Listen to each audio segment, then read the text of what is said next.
আমার পাশে আসছে না, আমাকে কেউ একটু পানিও দিচ্ছে না আমার শরীরও। আমি জোরে জোরে চিৎকাচ্ছি, আন্টি আমার শরীর জ্বলছে, আমি চোখে কিছু দেখতে পাচ্ছি না। তাহলে বুঝবেন যে আজকের এই জীবনের গল্পটা কোথায় গিয়ে দাঁড়াবে। ছোট্ট একটা বাচ্চা, ছোট্ট একটা শিশু যার মনে স্বপ্ন আছে, যে পরিবার পায়নি, যে পড়াশুনো করছে এবং পাশাপাশি ইনকাম করছে পরিবারকে চালানোর জন্য। তার মনে স্বপ্ন আছে নায়িকা হওয়ার, এবং তার যে গল্পটা সেটা নিতান্তই অবর্ণনীয়, দুঃসহ, দুর্বিষহ। নিবেদন তোমায় রে বন্ধু, নিবেদন তোমায়, ও তুমি কি জানো না আমার কি সুখে দিন যায়, আমার কি সুখে দিন যায়। আমার সঙ্গে কে রয়েছে তার সঙ্গে পরিচিত হব শুরুতেই। আপনি আপনার নামটা একটু বলেন। আমার নাম সুমি আক্তার রিয়া। সুমি আক্তার রিয়া। জি। বর্তমানে বয়স কত? 19 বা 20 হবে। 19 বা 20 এই হচ্ছে আপনার বয়স। এবং আপনার জন্ম জেলা? আমার সিলেট হচ্ছে জন্ম। সিলেটে আপনার জন্ম। ওকে। তো শুনি একেবারে ছোটবেলা থেকে যেখান থেকে আপনি বলতে চান আপনি মন খুলেই বলবেন, এবং আপনি নিজেই সিলেক্ট করেছেন এই অনুষ্ঠানটা আপনার জীবনের গল্প বলার জন্য, তাই কি? ওকে, ঠিক আছে, বলুন। আমার আব্বা আম্মু তারা লাভ ম্যারেজ করেছিলেন। জি। আমার মার বয়স যখন 15-16 ছিল, তখনই বিয়ে করেছে। আপনার বাবা কি করতেন? আমার বাবা একজন কৃষক ছিলেন। কৃষক ছিলেন, ওকে। তখন আমার বাবা আমার মার পাশে গ্রামে চাকরি করতেন। মা দেখে খুব চয়েস করলো গ্রাম বা ওনার বাবা মা ধরে ওনাকে বিয়ে দিল। আমি মার প্রথম বিয়ের বছরই আমার জন্ম হয়ে গেল। মানে আপনি প্রথম সন্তান ছিলেন? হ্যাঁ, আমরা 1 ভাই 1 বোন। মার একটা ছোট ভাই ছিল, ওর বয়স 3.5 বছর ছিল, আর আমি 6.5 এরকম ছিল। মানে আপনাদের মধ্যে বয়সের পার্থক্য 1 থেকে 1.5 বছর? হ্যাঁ, আমরা 2 ভাই 1 বোন ছিলাম। তো একটা ভাই আমরা এখন হিসাবে ধরি না, ও ছোট থাকতেই মানে হারিয়ে গিয়েছে একটা মাজার থেকে। এইরকমই আমাদের সংসার চলতো। আমার বাবা কাজ করতো এবং কি আমার মা একজন ফিরানি ছিলেন, এই যে কবিরাজি করতেন। ও, আপনার মা কবিরাজি করতেন? হ্যাঁ। আচ্ছা।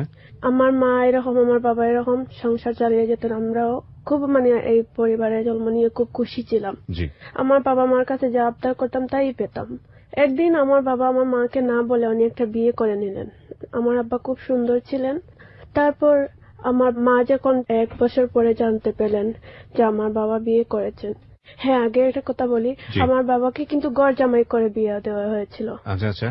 তখন আমার নানার বাড়ির সব লোকজন বলল, ওকে তুমি খাওয়াচ্ছ এবং এই স্বামী তোমার বেশ কাজে করে না, এবং স্বামী তোমার বিয়ে করে নিল তোমাকে না বলে, তাহলে ওর বাচ্চা কাচ্চা সব দিয়ে দাও সঙ্গে। তারপর আমি একটু বড় ছিলাম, যেটা আমার 6 বছর 7 বছর বয়স ছিল। আমি তো বুঝি আমার বাবার সঙ্গে আমি যাব না। পালিয়ে গিয়ে আমার অন্য খালার ঘরে লুকিয়ে পড়লাম।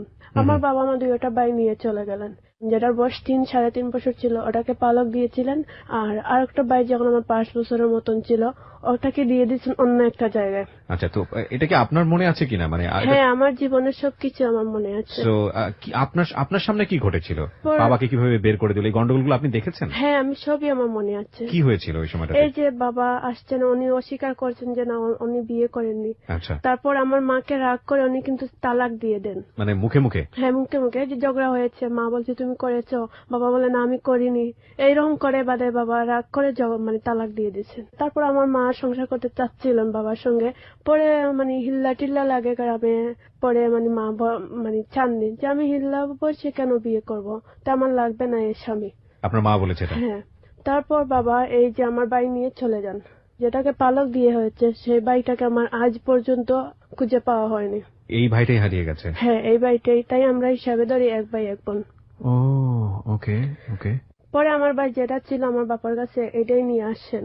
আচ্ছা, মা বললে তা আমি কি করব, তোমাদেরকে কিভাবে পালবো, কিভাবে পড়াশোনা করাবো, আমি কিছু বুঝতে পারতেছি না। পরে মা আত্মীয়র বাসাতে থাকেন, মাসে মাসে একটা টাকা দেন। এই টাকা দিয়ে আমরা আমি তখন ক্লাস 3-তে পড়তাম। আমি ঠিক বুঝতে পারছি না, আপনাদের কোথায় রাখা হয় সেই সময়টাতে? আমাদের নানার বাড়িতেই। আমরা তো ছোটবেলা থেকেই নানার বাড়ি থাকি। আপনি নানার বাড়িতে ছিলেন, আর আপনার মা তখন কি মানুষের বাসায় কাজ করতেন? হ্যাঁ হ্যাঁ হ্যাঁ। ওইখান থেকে কিছু টাকা পয়সা দিত? হ্যাঁ। তারপর আমি আমার ক্লাস 3-তে যখন উঠছি, নতুন উঠেছি, সবাই সকালে ভাত খেয়ে যায়, আমি না খেয়ে যাই। ক্লাস করি, খুব খিদা লাগে, কি করব। আমাদের একটা গড় ছিল, অনেক জ্বর তুফানে সেই গড়টা ভেঙে দিয়ে দিছে। তারপর আমাদের টাকার জায়গা না, 2 ভাই বোন থাকবো কোথায়। আমি টুকটাক আমার খালামণি বলতে আমার আপন খালামণি না, আমার আম্মা চাচাতো বোন, ওদের সঙ্গে একটু টুকটাক এই যে ওদের পানি আনতে হলে পানি এনে দেই বা মাছ কেটে দেই, বা আমি ছোট তো ছিলাম, যা করতে পারি তাই করি। তাই আমাকে 4টা বাদ দিলে থাকারও জায়গা দেয়, কিন্তু আমার ভাইকে তো কেউ দিবে না। আমার ভাই কখনো রাত ঘরের বাইরে দাঁড়িয়ে শুয়ে থাকতো ঠান্ডার সময়, আমার খুব খারাপ লাগতো। আমি কখনো ঘুমাতাম রুমে, আমার ভাইকে দেওয়া হতো পায়ের কাছে, আমার খুব খারাপ লাগতো। বস্তা দিয়ে আমার ভাই রাত ঠান্ডার দিন বস্তা দিয়ে শরীরে দিত। তাই ভাবলাম যে না, আমি আমার ভাই এত কষ্ট করছি কেন। পরে আমার খালা, একজন আপন খালা, উনি ভাবলেন না সুমিকে একটা বিউটি পার্লারে দিয়ে দিই, ও কাজ শিখবে, পড়াশোনা করবে। পরে আমার খালার একজন আত্মীয় লাগে, ওনার পার্লারে আমাকে দিয়ে দিলেন। কোন ক্লাসে থাকতে এটা? ক্লাস 3তেই তখন ছিলাম। ক্লাস 3তেই পার্লারে দিয়ে দিল? হ্যাঁ। ওকে। তারপর স্কুলে যেতাম পাশের গ্রামে, তখন আমার খুব ভালো লাগতো। সবচেয়ে মজার কথা হয়েছে, আমি যখন পার্লারে যেতাম আমাকে চা আনতে বা বিস্কুট আনতে, মানে বিভিন্ন জিনিসের জন্য আমাকে পাঠাতো। আমার খুব ভালো লাগতো। আমি ছোটবেলাতেই খুব চঞ্চল ছিলাম, যদি দৌড়ের উপরে রাখে আমার খুব ভালো লাগে। ওকে। মানে আমি যখন ছোট ছিলাম, আমার আব্বু আমার স্বপ্ন ছিল আমাকে একজন পুলিশ বানাবে। আমি ছোটবেলা থেকে শাকিব খানের ছবি দেখি, শাবনূরের ছবি দেখি, আমার স্বপ্ন ছিল যে না, আমি একজন নায়িকা হব। তখন আমার আম্মা তারা বললে, ঠিক আছে মা, তোমার যেটা পছন্দ তুমি সেটাই করবা। পরে তো আমাদের ফ্যামিলিটা তছনছ হয়ে গেল। জি। পরে কালার পার্লারে 4 বছর ছিলাম। আচ্ছা, ওখানে কি কাজ করতেন আপনি? এইখানে বিউটিশিয়ান করলে চুল কাটলে আমি চুলটা ফেলে দিতাম, কেচিটা দিতাম, মেকআপ করলে ওদের মেকআপটা আগাইয়া দিতাম। এইসব করে করে আমার 4 বছর গেল। তখন আমি একটা হাফ বিউটিশিয়ান হয়ে গেছি। কত টাকা পেতেন আপনি এই কাজ করে? হাফ বিউটিশিয়ান হিসাবে আমাকে 5,000 দিত প্রতি মাসে? হ্যাঁ, স্যালারি। তখন আমি আমার বাইকে দিতাম, আমি নিজে চলে নিতাম। ঠিক আছে, কিন্তু আপনি ওই সময়টা কি লেখাপড়া করছিলেন? হ্যাঁ, আমাকে স্কুলে উনি যখন আমার স্যালারিটা 5,000 চলে গেল, উনি আমাকে আর মাসে মাসে হাত খরচের টাকা দেননি। মানে আমার স্কুলে যাওয়া আসা করতাম, এমনকি আমার বাইকে চালাতাম। তারপর আমি সিলেট আসার সিদ্ধান্ত নিলাম বিউটিশিয়ান হিসাবে। আমি একটু ট্রেনিং নিলাম, সার্টিফিকেট হলো আমার। কোথায় ট্রেনিং নিলেন? এই যে সিলেট, যেটা বিউটি পার্লারের সভাপতি আছেন বা। ঠিক আছে, কোন একটা জায়গা থেকে আপনি ট্রেনিং নিয়েছেন। হ্যাঁ, কি শিখলেন ওখানে? কি শিখলেন এখানে? মানে আমি 4 বছরে মোটামুটি একটা বিউটিশিয়ান হচ্ছিলাম, কিন্তু তারপরে আমি আরো একটু শিখার চেষ্টা করলাম। ওকে। তারপর আমি যেখানে আমার খালার বাসায় ছিলাম, পার্লারে ছিলাম, এখানে একটা বিয়ে গিয়েছিলাম। বিয়ের প্রোগ্রামে গিয়েছিলাম। আচ্ছা, বিয়ের প্রোগ্রামে গিয়েছেন। বিয়ে এখানে আমার একটা ছেলের সাথে পরিচয় হলো। কিভাবে হলো? বিয়ের প্রোগ্রামে, মানে আমার ম্যাডাম আমি একই গ্রামের, শিমলতলা গ্রাম। এই গ্রামে 2টা প্রোগ্রাম হয়েছে, গায়ে হলুদ বিয়ে, একটা লন্ডনী প্রোগ্রাম আর এটা একই নর্মাল বিয়ে। যেটা নর্মাল গায়ে হলুদ এটা আমি সাজানিত গেছি, আর যেটা লন্ডনী বিয়ে এটার মধ্যে আমার মালিক গিয়েছে। তারপর এই ছেলেটা আসলো, ওই ছেলের নাম ছিল দুলু। তো ও ছেলেটাকে মানে আমার ম্যাডাম পাঠিয়ে দিলেন যে ভাইয়া আপনি একটু, আমার বিউটিশিয়ান আসবে, এই জায়গাটা তো চিনে না, তা আপনি একটু আমার মেয়েটাকে নিয়ে আসেন রিসিভ করে। বললো ঠিক আছে। ও ছেলে আর একটা ছেলেকে নিয়ে গেছে। এই দুলুটাকে কি আপনার ম্যাডাম আগে থেকে চিনতো? না, উনিও ফার্স্ট টাইম মানে এই জায়গায় প্রোগ্রামে গিয়েছিল। যে প্রোগ্রামে উনি গিয়েছেন, এই প্রোগ্রামের ওর বাবিন বনির বিয়ে। আচ্ছা, এটা মানে যে প্রোগ্রামে আপনার ম্যাডাম গিয়েছিল লন্ডনী প্রোগ্রাম। লন্ডনী প্রোগ্রাম কেন বলছেন বলেন তো এটাকে? ও মেয়েটা লন্ডন থেকে আসছে। আচ্ছা, সেই জন্য আপনি বলছেন এটাকে লন্ডনী প্রোগ্রাম। তো এখানে গেছে আপনার ম্যাডাম, উনি ওখান থেকে একটা ছেলেকে পাঠিয়েছে, যে ছেলেটাকে উনিও চিনতো না। আর ওই ছেলেটা ছিল হচ্ছে যার বিয়ে হচ্ছে তার ভাইয়ের বউর বোন। তার ভাইয়ের বউয়ের বোন। তো ওই ছেলেটাকে আপনার কাছে পাঠিয়েছে কেন? আমাকে তো অন্য একটা প্রোগ্রামে দিয়েছে, আমি তো আর সেন্টারটা চিনবো না, মানে বাসাটা চিনবো না। বলছে তুমি একটু ওই রাস্তার সামনে দাঁড়ালে ওকে দিয়ে যাবে, আপনি একটু সঙ্গে করে নিয়ে আসছেন। রাত 9:30 হবে। আচ্ছা, তখন কি আপনার বিয়ের কাজ শেষ? হ্যাঁ, আমার এইটা গায়ে হলুদের সাজানো শেষ। আচ্ছা, ঠিক আছে। তারপর তো ওইখানে এসে আমার ম্যাডামকে আর একটু আমি সাহায্য করবো, অনেক 10-12 জন লোক সাজবে। ওকে। তারপর আমাকে এই ছেলেটা গিয়েছিল, গিয়ে বলছে আপনি কি বিউটি পার্লারের মেয়ে? আমি বলছি জি। বলছে আপনার মালিক বলছে আপনার আমাদের সঙ্গে আসার জন্য। বলছি ঠিক আছে। তারপর ওরা বলছে হ্যাঁ, একা একা প্রোগ্রামে একটা মেয়েকে পাঠাইয়া দিল, এখন বাসায় আমাদের প্রোগ্রামে আসবে, বলছে আমরা নাকি ওকে নিয়ে আসবো রিসিভ করে। ও মানে মনের মধ্যে একটু কষ্ট পেয়ে এই কথাটা বলেছে। যাই হোক, আমি কিছু বলিনি। আমি এই রাস্তা গেলাম, গিয়ে আমার ম্যাডামকে বললাম আপনি আর কাকে সাজানি লাগবে? বললো যে আমি কন্যা সাজাবো, তুমি বাকি যারা আছে এদেরকে সাজিয়ে নাও। আমরা সাজাইয়া শেষ, রাত হয়ে গেছে। আমার তো নিজের বাসা বলতে নাই, তাই মালিকের বাসায় থাকতাম। আমার ম্যাডাম আমি রাত 12টার সময় চলে আসলাম। তারপর আমাদের পরের দিন সকালে কিন্তু এই বাড়িতে সাজানোর জন্য যেতে হবে। পাল্লাতে যেতে 10 টাকার ভাড়া রিস্কায়। পরে ওদের প্রোগ্রামে আমরা মানে আমার ম্যাডাম বউ সাজাচ্ছেন, আমি অন্য লোক যারা ছোট ছোট মেয়ে আছে সবাই লন্ডন থেকে আসছে, ওদেরকে সাজাচ্ছে। তো লন্ডন থেকে একটা মেয়েরা আসছে, ওদের একটু সাজ ভালো লাগে না, মানে বলতেছে এটা ভালো না, এরকম হয়নি, মানে অনেক কুতকুত দেখাচ্ছে। তারপর এই যে ছেলেটা আমাকে রাত রিসিভ করেছিল, এই ছেলেটাকে দেখছি আমার চোখে সরাসরি একটা সিএনজির মধ্যে বসে আমি যে এই মেয়েদেরকে সাজাচ্ছি ও ফলো করছে, মানে দেখছে। তা আমার একটা ভালো লাগলো, এই ছেলে দেখে হাসতেছে, মানে আমিও হাসতেছি। ওই দুলু? হ্যাঁ, দুলু। দুলুকে দেখে আমিও হাসতেছি, বা ও হাসছে আমিও হাসতেছি। তখন দুলুর বয়স হবে ধরল 16-17। পরে এইসব করে করে আমাদের প্রোগ্রামের সাজগুলো হয়ে গেল। তো আমাদের ম্যাডাম আমরা দাওয়াত দিয়েছে যে সেন্টারে গিয়ে খেতে হবে, আমরা দুপুরে খেয়ে মানে আমরা পার্লারে যাব। তারপর ওদের সঙ্গে গাড়িতে উঠে আমরা সেন্টারে বুরকা টুরকা লাগাইছিল, আমরা খেয়ে নিলাম। তারপর আম্মুকে বললাম, আমার মা যেতে একটা ইনকাম করে মাসে, ওনার কাছে তো কম বেশ টাকা থাকবেই। আমার মাকে বললাম, মা আমি আর নিজে পার্লার করব, আমার অন্য মানুষের পার্লারে থাকতে ভালো লাগে না। বললা, তো আমি তো তোমার বিয়ের জন্য অল্প অল্প টাকা ধলা করে রাখতেছি। আমি বলছি যে বিয়ে টিয়ে তখন তো আমি চাকরি করব, তখন আমার অনেক টাকা হবে, আমি নিজেই নিজের প্রোগ্রামটা করে নিব। বললা, তো ঠিক আছে, যা টাকা ধলা করছি তোমার জন্য এগুলা দিয়ে তোমাকে আমি একটা পার্লার খুলে দিব। আমার মা আমাকে এই শহরে মানে আমার ম্যাডামের পার্লার থেকে মনে হলে 5 মিনিট দূরে আমাকে পার্লার খুলে দেন দোকানে। কত টাকা লাগে ওখানে? কত টাকা? 1.5 লাখ টাকা লেগেছে। আচ্ছা, তো এটা দিয়ে আপনাকে একটা বিউটি পার্লার খুলে দিল? আচ্ছা আচ্ছা, তারপর আমি একজন বিউটিশিয়ান দিলাম, একটা ফুল বিউটিশিয়ান, 2-3টা হাফ বিউটিশিয়ান, সব মিলিয়ে আর একটা ম্যানেজার দিয়ে আমাকে দিল। তখন আমি একটা স্কুলে ভর্তি হয়েছি, ক্লাস 6-এ। এটা মাদ্রাসাই বলে, আলিয়া মাদ্রাসাই বলে এটাকে। জি।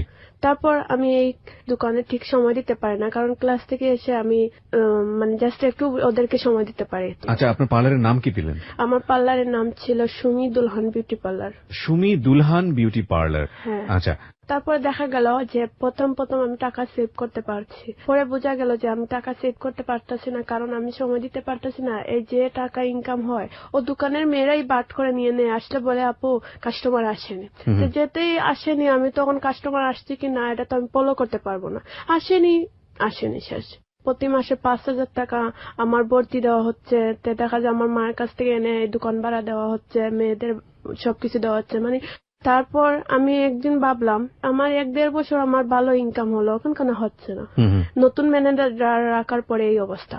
পরে আমি ভাবলাম না, দোকানটা ছেড়ে দিব, মানুষের পার্লারে চাকরি করাটাই সবচেয়ে ভালো, টেনশন নাই, মাস ফুলে টাকা পেলাম। দোকানে একটা ম্যানেজার ছিল, ওর নাম ছিল রুবেল। ও বললো, তো ঠিক আছে, তুমি একটা কাজ করো, তোমাকে 2 মাস পরে টাকা দিয়ে দিব, তুমি আমার নামের দোকানটা করে দাও। দোকানটা তাহলে কাউকে দিয়ে দিচ্ছেন নাকি বিক্রি করে দিচ্ছেন? বিক্রি করে দিয়ে দিচ্ছিল। মানে সেই সময় বাকিতে সে নিচ্ছিল, তাই কি? ও আমার সামনে, আমার দোকানের মেয়েদের সামনে বলছে যে 2 মাস পরে আমাকে টাকাটা দিয়ে দিবে। এখন বর্তমানে ওকে আমি নাম মানে দলিলে মানে দলিল বলতে দোকানের দলিল থাকে, মানে আমি ওর নাম দিয়ে দিব যে ওকে আমি দোকানটা বিক্রি করে দিলাম। আচ্ছা আচ্ছা। কিন্তু ও পরবর্তী আমাকে অরিজিনাল যে রুমের মালিক, আমি 2 মাস পরে মানে ও টাকা দিচ্ছে না, বলে কি দিব না, পরে দিব। তো দোকানের যে মেইন আসল মালিক, রুমের মালিকটা, মার্কেটের মালিকের কাছে যাওয়া হলো, ওনার সামনে ও বলেছে যে আপনিই বলেন, ও যদি টাকাটা না নেয় তাহলে দোকানটা আমার নামে হলো কিভাবে? ও বলছে সবার সামনে যে দোকানটা যখন ও কিনে আমার কাছে ডাইরেক্ট টাকা দিয়ে ও নিয়ে নিচ্ছে। ওকে।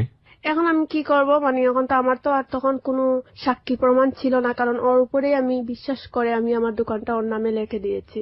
তারপর আমি কি করলাম, মনে অনেক কষ্ট পেলাম, আর সবচেয়ে আমার মা কান্না করেছে। প্রথমে বলছে, মা এটা তোমার ভবিষ্যতের টাকা, এই দোকান নিয়ে আসে আমি এইটা বাদ দিয়ে দিছি, কারণ আমি আল্লাহর কাছে সবুর করে ফেলছি। তখন আমাকে মানে আমার কথাটা কাউ বিশ্বাস করতে পারছিল না যে ছোট মেয়ে এই দোকান দিয়েছে। তারপরে মানে আপনি যেটা নিয়ে বার্গেনিং করবেন সেটারও সুযোগ ছিল না, কারণ কেউ আপনাকে বিশ্বাস করছিল না। কেউ করছিল না, কেউ মালিক হিসেবে বিশ্বাস করে না, কিন্তু মার্কেটের মালিকটাই তো জানবে যে এটা কার দোকান। ছেলেটা আপনার পরিচিত ছিল, আপনি যেটা বলছিলেন? আমাদের পাশের গ্রামে। কত টাকা দিয়েছিল আপনাকে যখন দোকানটা নেয়? ওর কাছে আমি বিক্রি করেছিলাম 1,60,000 টাকা দিয়ে। কিন্তু কত টাকা দিয়েছিল আপনাকে? আমাকে ও মাত্র 10,000 টাকা দিয়েছিল। 10,000 টাকা দিয়ে আপনার কাছ থেকে দোকানটা নিয়েছিল, বলেছে পরে দিয়ে দিবে সবগুলো। কিন্তু এটা 2 মাস পরে সে অস্বীকার করেছিল। আচ্ছা, তো ওই সময়টাতে আপনি কি করছিলেন, কোথায় কাজ করছিলেন? মানে আমি চেয়েছিলাম যে এই দোকানটা, কারণ আমার দোকান আর অন্য কানে চাকরি করে তো আমি সময় দিতে পারবো না। আচ্ছা। আর এরকম কেউ রাখবে না, কারণ মনে করবে যে ওর কাস্টমারটা আমি নিয়ে আসতেছি। দুটো বিষয় এখানে নক করার মতো আছে প্রিয় শ্রোতা। একটা হচ্ছে যে ওর মা এবং ও দুজনে মিলে বুঝতেই পারছেন ওর মা অন্যের বাসায় কাজ করে এবং ও কিছু টাকা জমিয়েছে মানুষের পার্লারে কাজ করে, সেটা মিলিয়ে ও একটা নিজে থেকে একটা বিউটি পার্লার দিয়েছে। কিন্তু ও চালাতে পারছিল না এই কারণে, কারণ কোনো বিজনেসে ইনিশিয়াল স্টেজে আমরা লাভ করতে পারি না, আমাদের সময় দিতে হয়, যে কারণে ও দোকানটা একসময় সেল করে দেয়। কিন্তু সেল করে দেয় এমন কারো কাছে যে যাকে বিশ্বাস করে, সে আসলে মাত্র 10,000 টাকা দিয়ে তার কাছ থেকে ইনিশিয়াল স্টেজে দোকানটা নেয় এবং 2 মাস পরে সে সম্পূর্ণ টাকাটা অস্বীকার করে। ও বার্গেনিং করতে পারছিল না এই কারণে যে লোকজনকেও বিশ্বাস করাতে পারছিল না যে দোকানটা ওর, কারণ ও বয়সে অনেক ছোট ছিল, লোকজন বিশ্বাসই করতে পারছিল না যে এত টাকা দিয়ে একটা মেয়ে এই দোকানটা নিতে পারে। জীবনের গল্পটা আসলে এখানে না, জীবনের গল্পটা ইনফ্যাক্ট আমি বলবো শুরুই হয়নি, আপনারা শুধু ভূমিকাতে আছেন। যারা ফেসবুকে লাইভটা দেখেছেন অনুষ্ঠান শুরু করার আগে এবং যারা দেখেননি তাদেরকে আমি বলবো যে লাইভটা দেখে তারপরে শোনেন, তাহলে বুঝবেন যে আজকের এই জীবনের গল্পটা কোথায় গিয়ে দাঁড়াবে। ছোট্ট একটা বাচ্চা, ছোট্ট একটা শিশু যার মনে স্বপ্ন আছে, যে পরিবার পায়নি, যে পড়াশুনো করছে এবং পাশাপাশি ইনকাম করছে পরিবারকে চালানোর জন্য, তার মনে স্বপ্ন আছে নায়িকা হওয়ার, এবং তার যে গল্পটা সেটা নিতান্তই অবর্ণনীয়, দুঃসহ, দুর্বিষহ। হ্যাঁ, তো তারপরে কি হলো? তারপর আমি ভাবলাম যে না, আমি একটা পার্লারে নিব। আমার আসলে চাকরি নিতে হলে কোনো ইন্টারভিউ লাগে না, কারণ মানুষ আমাকে দেখেই চাকরি দিয়ে দেয়। জি। তখন এই পার্লারে আসি, অপরূপা বিউটি পার্লার। জি। এটা হচ্ছে আমাদের সিলেটের মধ্যে সবচেয়ে বড় পার্লার। 25-26 জন মেয়ে ছিল। এদের কাছে এসে আমার মানে আমাকে যে টাকাটা দেয় না সেটা আমি ভুলে গেলাম। আমি ওপেনে ভর্তি হয়েছি, উন্মুক্ত। পর 9-এ ওপেনেই ভর্তি হয়েছিল। ওকে। তারপর আমি স্যালারি পাচ্ছি, কোচিং করছি, চলতাছি। তারপর আমার স্বপ্ন আমি আগাবো কিভাবে? এইভাবে থামে গেলে আমার স্বপ্নটা আগাবে না। আমি পরে নিলাম যে না, আমি মডেলিং এর কাজ করব, বিভিন্ন ম্যাগাজিনে কাজ করব, আলপনা ম্যাগাজিন, তারপর অনেক ধরনের ম্যাগাজিন আমি কাজ করেছি, কিন্তু বিনিময়ে আমি কোনো টাকা আনতাম না। ম্যাগাজিন বলতে? ম্যাগাজিন বলতে যে আপনার ফ্যাশন আর ড্রেসাইন এগুলার একটা ম্যাগাজিন বই।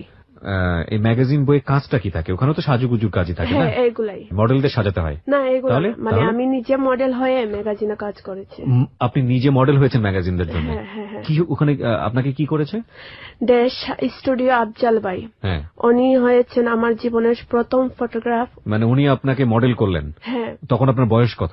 তখন আমার 16 বছর এরকম। 16 বছর বয়সে আপনি কিসের মডেল হলেন ওই সময়টাতে? তখন আমি প্রথম একটা সাইনবোর্ড বানানোর একটা মডেল ছিলাম।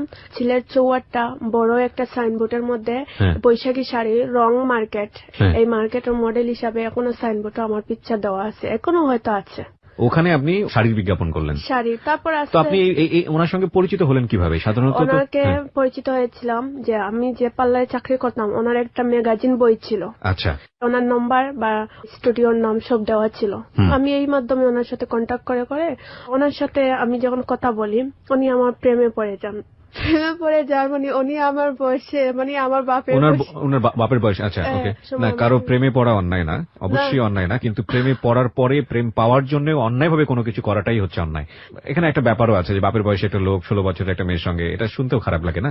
এটা অস্বাভাবিক কিছু নয়, অনেক সময় হতে পারে, কিন্তু অন্যায়ভাবে কোনো কিছু করার চেষ্টা করাটা হচ্ছে হলো মারাত্মক। তারপর উনি আমাকে, আমি তো আবার মালিকের বাসায় থাকতাম, আমি আবার সকালে এসে দোকানটা খুলতাম। তারপর আস্তে আস্তে সবাই আসতো যে ভাইয়াটা আমাকে সকাল 8টার সময় ফোন দিয়ে বলবেন, সুমি তুমি কি নাস্তা করেছো? হ্যাঁ করেছি। তুমি কি রাত করার সময় ঘুমাইয়েছো? এই যত সময়। ওনার বাবার সাথে বোঝা গেল যে আমার প্রতি ওনার খুবই আগ্রহ। ওনার সাথে কথা 5-6 মাস বলছি, ওনার কথা শুনে শুনে আমারই একটু ওনার প্রতি আগ্রহ জেগে গেল। মানে ওনাকে আমি কখনো দেখিনি, জাস্ট ওনার ফোনের বয়সে মনে হয়েছিল একটা ইয়াং ছেলে বলতে, মানে বয়স যেমন 22। কিন্তু আপনি তো ফোনের কথা বুঝলাম না, আপনি তো মডেলিং করে ফেলছেন ততদিনে ওনার স্টুডিওতে? হ্যাঁ করেছি, কিন্তু ওনাকে দেখিনি। ওনার একজন কর্মচারী দিয়ে শুট করিয়েছেন। তারপর উনি আমাকে ফোন দিতেন। একদিন আমি ওনাকে প্রশ্ন করলাম যে আপনার কি বিয়ে হয়েছে? মানে উনি আমাকে উত্তর দিলেন না। মানে আমি ভাবছি হয়তো বিয়ে হয়নি, আর আমি ভাবছি হয়তো 22-23 বা 25 বছরের ছেলে হবে, কিন্তু 40 বছর সেটা আমি কখনো ভাবিনি। ততদিনে কি আপনার বিলবোর্ডে ছবি উঠেছে? হ্যাঁ, উঠেছে। তো বিলবোর্ডে প্রথম আপনার ছবি দেখে আপনার কেমন লাগছিল? আমার খুব ভালো লাগছিল। সবাই আমাকে দেখে বলছে যে বোঝাই যাচ্ছে না তোমার এত সুন্দর ফেস। আমাকে বলছে যে আর তোমার এক্সপিরিয়েন্স বাড়াতে হবে, তোমার ছবির হিসাবে তোমার আকর্ষণীয় একটু ফিল মানুষ করতে হবে, এরকম মানে আমাকে অনেক জিনিস উনি ফোনে বলেছে। আসলে বিশ্বাস করার মতো না। যারা ফেসবুকের লাইভটি এখনো দেখেননি, আমি যখন অনুষ্ঠানটা শুরু করেছি তখন ছোট্ট একটা লাইভ করেছি আমি ফেসবুকে।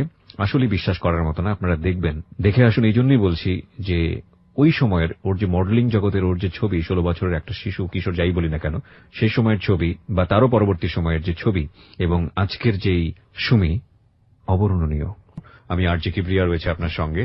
জীবন বহতা নদীর মতো, এটার একটা শুরু থাকে, এটার একটা শেষ থাকে, এবং শুরু শেষের মাঝখানে থাকে অভূতপূর্ব এক্সপেরিয়েন্স, অভিজ্ঞতা। কিছু কিছু অভিজ্ঞতা হয় একবারে মনুষ্য জীবনে, সেটা বোধহয় সারাটা জীবন জুড়েই কষ্টের।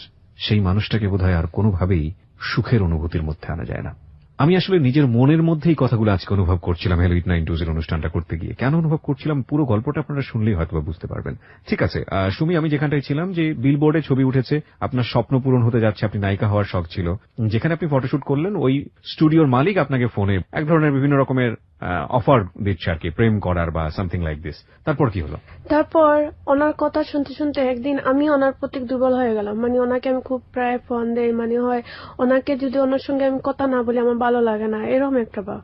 আর যে দুলু ছেলেটা, ও আমাকে মাঝে মধ্যে আমার কন্ট্যাক্ট নাম্বার নিয়েছিল ম্যাডামের ভাইয়ের কাছ থেকে, পরে মাঝে মধ্যে আমাকে যোগাযোগ করে, কিন্তু আমাকে একটা খারাপ প্রস্তাব দিয়েছিল যে ওর সাথে আমি, বাট ও আমাকে 3000 টাকা দিবে। এটা কে দিয়েছিল আপনাকে? দুলু অফারটা করে। দুলু আপনাকে অফারটা করে? আমি মেসেজ করলো, আমি ওকে উত্তর দিলাম যে পার্লারে চাকরি করলেও যে দেহ ব্যবসা করে সেমন কিছু না। ও আবার আমাকে রিপ্লাই করলো যে শোনো, পার্লারের সব মেয়েরাই দেহ ব্যবসা করে। আমি বললাম না, এটা তোমার ভুল কথা, সবাই কিরকম সেটা জানি না, কিন্তু হাতে 5 আঙ্গুল এক সমান না, এটা তুমি মনে রেখে ও আমাকে ফোন দেয়, আমি ওর ফোন ধরি না। কিন্তু আফজালের প্রতি আমি দুর্বল হয়ে গেলাম, মুহূর্তে মুহূর্তে ফোন দিতাম। সো একদিন ওকে বললাম যে তুমি আমার সঙ্গে দেখা করো। ও বললো ঠিক আছে, তোমার কিছু পিকচারই লাগবে আর তুমি আমার দোকানে এসো। তো আসছি, এই প্রথম ও আমার ছবি তুলে বিভিন্ন ধরনের কিছু পোশাক দিয়েছিল, এই পোশাক দিয়ে আমি ছবি তুলেছি। ছবি তোলার পরে ও আমাকে জড়িয়ে ধরলো, ও মানে জড়িয়ে ধরে আমাকে ফ্ল্যাটের মধ্যে নিয়ে মানে শুয়ে পড়লো। ওর এত বড় পেট যে আমি ওর পেটটাই সরাতে পারতেছি না। এই প্রথম দেখেছেন ওনাকে? এর আগে দেখেন? আমি দেখে মানে আমি অবাক হয়ে গেছি যে আমার বাপের বয়সী যে আমার সঙ্গে এরকম। আচ্ছা, আপনি আমাকে একটা কথা বলবেন, মানে একদম ফ্র্যাঙ্কলি বলবেন, আজকে জীবনের গল্প এখানে বলতে এসেছেন, আপনি কি এর আগে কখনো জানতেন যে এরকম মডেলিং করতে গেলে বা এরকম ফটোগ্রাফি এই ধরনের বিষয়গুলো করতে গেলে অনেক সময় খারাপ লোকের হাতে পড়তে হয় এবং অনেক ধরনের বিপদের মুখোমুখি হতে হয়, বিশেষ করে যে সেক্সুয়াল যেই অ্যাবিউজ সেটা হতে হয়, এগুলো কি আপনি আগে থেকে জানতেন? হ্যাঁ, আমি জানতাম। তো জেনে শুনেও আপনি যখন এই জায়গাটাতে আসলেন, আপনার মনের মধ্যে ভয় ছিল না যে কোনো সময়? সবসময় বিশ্বাস করতাম মানুষ সবাই এক সমান না। কিছু মানুষ আছে মানুষকে কষ্ট দেখালে বোঝা যায়, আর কিছু মানুষ আছে মুখ দিয়ে ভালোভাবে বোঝালেই বোঝে। একটা বিষয় অবশ্যই মনে রাখতে হবে, ওর সোশ্যাল রিয়েলিটিটা কি, ও কি ধরনের পরিবারে বড় হচ্ছে, ওর জন্য 2 পয়সা ইনকাম করা কতটা প্রয়োজনীয়। ও যে কথাটা বলেছে যে সব মানুষ সমান না, মানুষের প্রতি বিশ্বাস হারানো পাপ, আমরা একটা কথা জানি। সবাইকে যদি আমরা খারাপ ভাবি তাহলে আমরা দুনিয়ায় চলবো কি করে? ওর কথা 100% রাইট, কিন্তু কপাল যদি এরকম থাকে সেক্ষেত্রে আর কি করার থাকে। তারপর কি হলো? পরে আমি বলছি যে আমাকে ছাড়ো, আমি উঠবো। আমি জাস্ট একটু শর্ট করছি বিষয়টাকে, আমি আনতে চাই না সেন্সিটিভ বিষয়। আপনি কি ওর দ্বারা রেপড হলেন? না, আপনি যেভাবে হোক নিজেকে সেভ করেছেন ওখান থেকে। আচ্ছা, ঠিক আছে। পরে ও বললো আসলে আমি সরি, মানে আমার কাছে ফোনে মাপ চাইলো। আমি বললাম ঠিক আছে। পরে আমি আসলে ওর কাছে ছুটে যেতাম, কারণ আমি জানি এটা দেখার পরেও আপনার ওর প্রতি মায়া লাগলো? জানি না কেন। তারপর আমি নিজেতে ওর কাছে ছুটে যেতাম, ওর কাছে ছবি না তুলে আমি ভালো লাগতো না এরকম। ওকে। যখন ও বুঝতে পারলো যে ওর প্রতি আমি দুর্বল হয়ে গেছি, তখন ও স্বীকার করলো, জানো সুমি, আমার একটা মেয়ে আছে 8-9 বছরের, আর আমি বিয়ে করে ফেলছি। ওকে ওকে। পরে বললো ঠিক আছে, তোমার সঙ্গে আমার যা হয়েছে, আমি তোমাকে ছোট বোনের মতন দেখবো, আর তুমি আমাকে বড় ভাই হিসাবে ক্ষমা করে দাও। তারপর ওকে আমি সবসময় ভাই বলে ডাকি। তারপর 2012 সালে আমার মা একটা ছেলেকে পছন্দ করলো, এই যে আমার মামুর ওয়াইফের ভাইকে। এখন তাদের বিয়ে 2012 সালে। এখন আমি শুনে খুব খারাপ পেলাম যে আমার মা ছোট থাকতে কেন বিয়ে বসলো না, আমরা বড় হওয়ার পরে কেন মা বিয়ে করলো, মানে এইসব নিয়ে। মানে বিয়ে কি আপনাদেরকে না জেনে করে ফেলেছে? হ্যাঁ, না জেনে। তারপর আমার মার সাথে আমার কোনো যোগাযোগ হয়নি। এখন আমার মা কোথায় আছে আমি জানি না। তারপর মাকে প্রশ্ন করলাম, তুমি বিয়ে করলা কেন? বললে, মা, আমার এটা ভবিষ্যৎ আছে, আর যদি আমি অসুস্থ হই আমার মাথা কে ধরবে? তোমরা স্বামীর বাড়ি একটা বউ নিয়ে থাকবে, কিন্তু আমি বুড়া হবো, আমাকে কে দেখবে? তারপর এইভাবেই চলছে। তো একদিন মা প্রেগনেন্ট হয়ে গেল। আমি শুনে খুশি হয়নি, খুব হিংসা লাগছিল যে আমার মা এসব করতো কেন। আর একটা ছেলের নাম হয়েছে স্বপন। জি। ওর স্টুডিওতে ফটোগ্রাফি করার জন্য একটা নিউজ দিয়েছিল। এই ছেলেটা আমার জন্য পাগল হয়ে গেছে, স্বপন দাস। ছেলেটা হিন্দু আমি জানি না। এখন ও ছেলের দোকানে যাওয়া আসা করতাম, জাস্ট লোকজন থাকতো, যে গল্প করতাম, ও আমার হাত ধরতো, বলতো তোমার হাতের নখগুলো অনেক সুন্দর, আঙ্গুলগুলো অনেক সুন্দর। আপনার নাম্বার পেলো কিভাবে? যে আফজাল ভাই, ওনার যে স্টুডিওত কাজ করতাম, ওনার কাছ থেকে সে আমার নম্বরটা নিয়েছে। আমাকে চাচ্ছেন সত্যি নায়িকা বানাতে, বিভিন্ন জায়গায় নাম্বার দিয়েছে আর কি। নাম্বারটা দিয়েছেন বিভিন্ন মিডিয়া পরিচালক যা আছে সব। স্বপন আমাকে অফার করলো যে ও আমাকে ভালোবাসে, একটু সুন্দর ছিল, খুবই স্মার্ট ছেলে ছিল। তো ওর কাছে বসে কম্পিউটারও চালাচ্ছে, দেখতেছি, বা আমাকে বলছে এরকম ছবি তুলে তোমাকে ভালো লাগবে। একজন ফটোগ্রাফ আছে রাশেল নাম, উনি আমাকে একটা নাটকের অফার দিয়েছিলেন। আমি বলছি না, আমি নাটক করব না, আমার স্বপ্ন আমি মিডিয়াতে নায়িকা হব, আমি নায়িকার ছবি পাঠও করব, আমি কোনো নাটকের মধ্যে কোনো মডেলের পাঠ করব না। তারপর উনি আফজাল, রাসেল, স্বপন ওরা মিলে আমাকে ঢাকায় একজন পরিচালক বাইরে, মেবি নামটা আমার মনে নেই, ওনার কাছে নম্বরটা দিল। উনি আমাকে ফোন দিয়ে বলছেন বিভিন্ন নাটকের অফার দিয়েছেন। তারপর স্বপনে আমাকে বলল যে দেখো আমি তোমাকে খুব ভালোবাসি, তুমি আমাকে খুব ভালোবাসো। ও রাত হলে 12টা থেকে রাত 4টা 3টা পর্যন্ত কথা ওয়েটিং দেখা যেত। আমি বলতাম হ্যাঁ, আমি বলতাম তুমি এত ওয়েটিং কার সঙ্গে কথা বলো? বলে দেখো সুমি, আমি তো সারাদিন সময় পাই না, রাত হলে ফ্রেন্ড সবাই মিলে আমরা কথা বলি, মজা করে। আমি বলি না, একদিন হতে পারে, প্রতিদিন রাত তুমি এই ফ্রেন্ডের সাথে কথা বলো? পরে আমি বুঝতে পারলাম, বুঝে আমি চেয়েছি হয়ে যাব। তারপর ও যখন মিষ্টি করে কথা বলে আমি আর সরতে পারি না। তারপর আমি একটা ঈদের দিন ছিল, ওকে আমি 2000 টাকা দিয়েছি। মানে আমি যে বিউটি পার্লারে চাকরি করি, একমাত্র বিউটি পার্লার মালিক হিসাব ছাড়া আর কোন ফটোগ্রাফাররা জানে না আমি বিউটি পার্লারে চাকরি করি। ওরা জানে আমার গ্রামে আমি থাকি, পড়াশোনা করি। তো ওকে বলছি যে আমি বিশ্বনাথ থাকি, মানে আমার গ্রাম থেকে আমি আসতেছি তোমার জন্য টাকা নিয়ে, তুমি ঈদের জামা কাপড় কিনবা। কিন্তু ও যে হিন্দু সেটা আমি জানি না। তো ও তো আমাকে বলতে পারতো যে আমি ঈদ আমার জন্য না। ও বলছে না, আসা লাগবে না। তারপরে আমি তো কাছাকাছি দিঘাবি এই জায়গাতে আমি চাকরি করি। ও বলছে তুমি এত কষ্ট করে, মানে ওর কাছে আমার ভালোবাসাটা এইভাবে তৈরি করে রাখলাম যে ওর জন্য আমি কোথায় থেকে একা চলে আসলাম। ও ভাবছে এই কথা, তুমি আমাকে এত ভালোবাসো, টাকা দেওয়ার জন্য তুমি 3 ঘন্টা রাস্তা জার্নি করে আসছো, সত্যি তোমাকে ভোলা যায় না। আমার পার্লারে গিয়েছি, গিয়ে দেখি অনেক কাস্টমার। ঈদের সময় তো কাজ করতে করতে ও আমাকে বেজান ফোন দিচ্ছে। আমি তো ফোন দেখতেছি না, কারণ দেখবো কিভাবে, কাস্টমার তো রেখেই আমি ওকে টাকাটা দেওয়ার জন্য গিয়েছি। ওর স্বপন ছেলেটা খুব টেনশনে পড়ে গেছে যে কেন এই মেয়েটাকে ফোন দিচ্ছি, রিসিভ করছে না। তখন তো আপনারা বয়ফ্রেন্ড গার্লফ্রেন্ড? হ্যাঁ হ্যাঁ হ্যাঁ। রাত 8-10টার সময় আমার কাজ শেষ, মালিকের বাসাটা যেতে হলে ওর দোকানটা পাস করেই মালিকের বাসা যেতে হয়। আমি রিস্কায় গেলে আমি মুখটা ওর দোকানের সামনে গেলে নিচে দিয়ে দিই। ওর দোকানটা 2 তলা, দেখা যায়। ও আবার সব সময় বেলকুনিতে আসে বসে থাকে, মেয়েরা যায় এইসব দেখে হয়তো। রিস্কাটা হয়তো ফুট তুলে ফেলি, মুখটা আবার করে ফেলি, মানে যতদিন ছিলাম এইরকম যাওয়া আসা করতাম, ও বুঝতেই পারতো না। সেদিন রাতে আর একটা কথা বলি, আফজাল যে স্টুডিও, ওনার কাছে গিয়ে আমি ছবি তুলছিলাম। স্বপনের দোকানে যেতে না যেতে ও রাস্তা পাস হবে, আমি যে রিস্কাটা গেছি ও রিস্কাটা খাড়া করেই ও পাস হবে। ও সরাসরি ওর মুখ আমার ফেসের দিকে ও তাকিয়ে আছে, থেকে কিছু বলেনি। ওকে ফোন দিলে বলে এই একটা মেয়ে বিছনা থেকে আসছে, আমাকে টাকা দিয়ে, আবার আমি একটু ফোন দিলাম, তুমি দলা না, এখন তুমি রাত 10টার সময় কোথায় থেকে এসেছো, নিশ্চয়ই তুমি খুব খারাপ। আমি বলছি না না, এই শোনো, আমি একটা ছবি তুলতে গিয়েছিলাম, এখন কাজ শেষ, আমি চলে আসছি। তুমি বিশ্বাস না করলে আফজাল ভাইকে জিজ্ঞাসা করো। কিভাবে বিশ্বাস করলো? শেষ ঈদের দিন দোকান খুলেছি, ভাবছি যে 3টার দিকে আমি বাড়িতে চলে যাব। আর ওর বাসাটা ওই পড়ছে আমাদের পার্লার ফেলে একটু সাইডে, হিন্দু পাড়া। ও আমাদের পার্লারের সামনে একটু মনে হাঁটারুটি করছে, আর আমি ওকে দেখিনি, তালা দিয়ে গেট লাগাচ্ছি, এইসব দেখতেছে, দেখে আমাকে ফলো করছে। আমি দেখি মোটরসাইকেলের মাঝে ও আমাকে বলছে এই তুমি ঈদের দিন সকাল থেকে ফোন ধরছো না, তুমি এখানে কেন? পরে দেখা গেল না, ওর কাছে শিকারই সব করতে হবে। বাসায় গেলাম, ওকে বললাম তুমি জানো আমি এই পার্লারেই চাকরি করি। এই প্রথম জানলো যে আপনি পার্লারে কাজ করেন? পরে জানতে পারলাম, একদিন দোকানে গিয়েছি, জানতে পারলাম যে ও একজন হিন্দু। ছেড়ে দিয়ে দিছে, কারণ হিন্দু মানুষের সাথে সম্পর্ক আমি কিভাবে করবো? আমি বলছি তুমি হিন্দু? ও বলছে হ্যাঁ আমি হিন্দু, তুমি জানো না? আমি বলছি তুমি তো আমাকে কখনো বলো না। আমি হিন্দু, তোমার সাথে তো আমি রিলেশন করিনি, তোমাকে আমি খুব পছন্দ করি, ঠিক আছে, আমি অন্য একটা মেয়েকে ভালোবাসি। তারপর দুলু ছেলেটা, ও আমাকে মাঝে মধ্যে ফোন দিত, ডিস্টার্ব করতো, মানে এই সবই মেসেজ দিত। আমি ওকে ফোন দিলাম একদিন, কেন জানি না, আমার মনে অনেক সবকিছু মিলে আমার অনেক কষ্ট হলো। ওকে আমি একদিন ফোন দিয়ে কান্নাকাটি করলাম।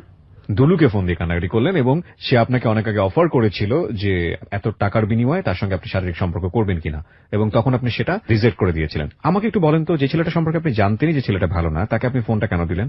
আমার মনে কষ্ট এসেছিল তখন। এই দুলু কি ছেলেটা- এই সময়টাতে যখন আপনি আফজাল কিংবা আপনি স্বপনের সঙ্গে এক ধরনের একটা সম্পর্কে রয়েছেন, ইনফ্যাক্ট স্বপন যখন আপনার বয়ফ্রেন্ড, তখন কি দুলু ট্রাই করতো আপনাকে মাঝে মাঝে ফোন দিয়ে বিরক্ত করা? হ্যাঁ হ্যাঁ হ্যাঁ, অবশ্যই। ও, তার মানে মাঝে মধ্যে দুলুর ওর জায়গা সাথে- থেকে একটা সম্পর্ক ছিল। হ্যাঁ হ্যাঁ। ও আমাকে মাঝে মধ্যে ফোন দিত, মাঝে মধ্যে ওর সাথে 20 মিনিট আধা ঘন্টা এরকম কথা বলতো। হুম দুলু আমাকে ফোন দিয়েছে, কেটে দিয়েছি, বাদে আবার দিয়েছে, ওর সাথে কান্নাকাটি করতেছে। হুম হুম হুম। বললো কি হয়েছে, আমি বললাম না আমার খুব মন খারাপ, তুমি মানে মনে হচ্ছে তোমার সঙ্গে একটু কথা বলি। বললাম আমি এয়ারপোর্ট আসছি, তোমাকে আমি পরে ফোন দিচ্ছি। আধা ঘন্টা পর আমাকে ফোন দিল, দিয়ে আমি ওকে ইচ্ছাতেই বলে দিলাম আই লাভ ইউ। ও আমাকে মানে ওকে ফোন দিয়ে বলে দিলেন আই লাভ ইউ? হ্যাঁ। তারপর ও বললো হঠাৎ এরকম কেন? আমি বললাম আমি জানি না, আমার মনে হচ্ছে যে সত্যি তুমি আমাকে ভালোবাসো। পরে বললো এতদিনে তুমি আমাকে বিশ্বাস করলে যে আমি তোমাকে ভালোবাসি?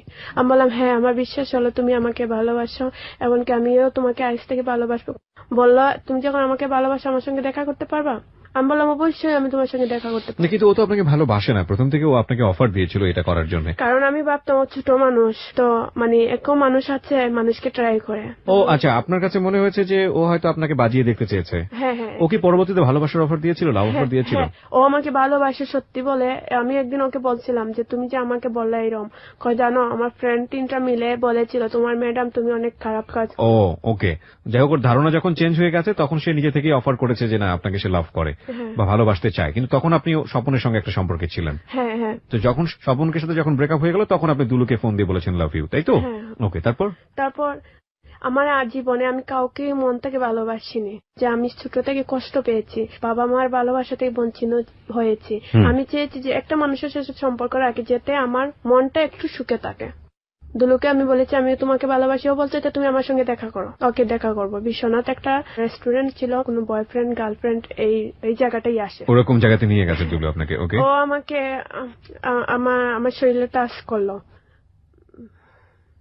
ওকে, যে বিষয়গুলো অস্বস্তিকর সেগুলো না বললেও আপনার চলবে, আমরা বুঝে নিব যে আসলে কি হয়েছে।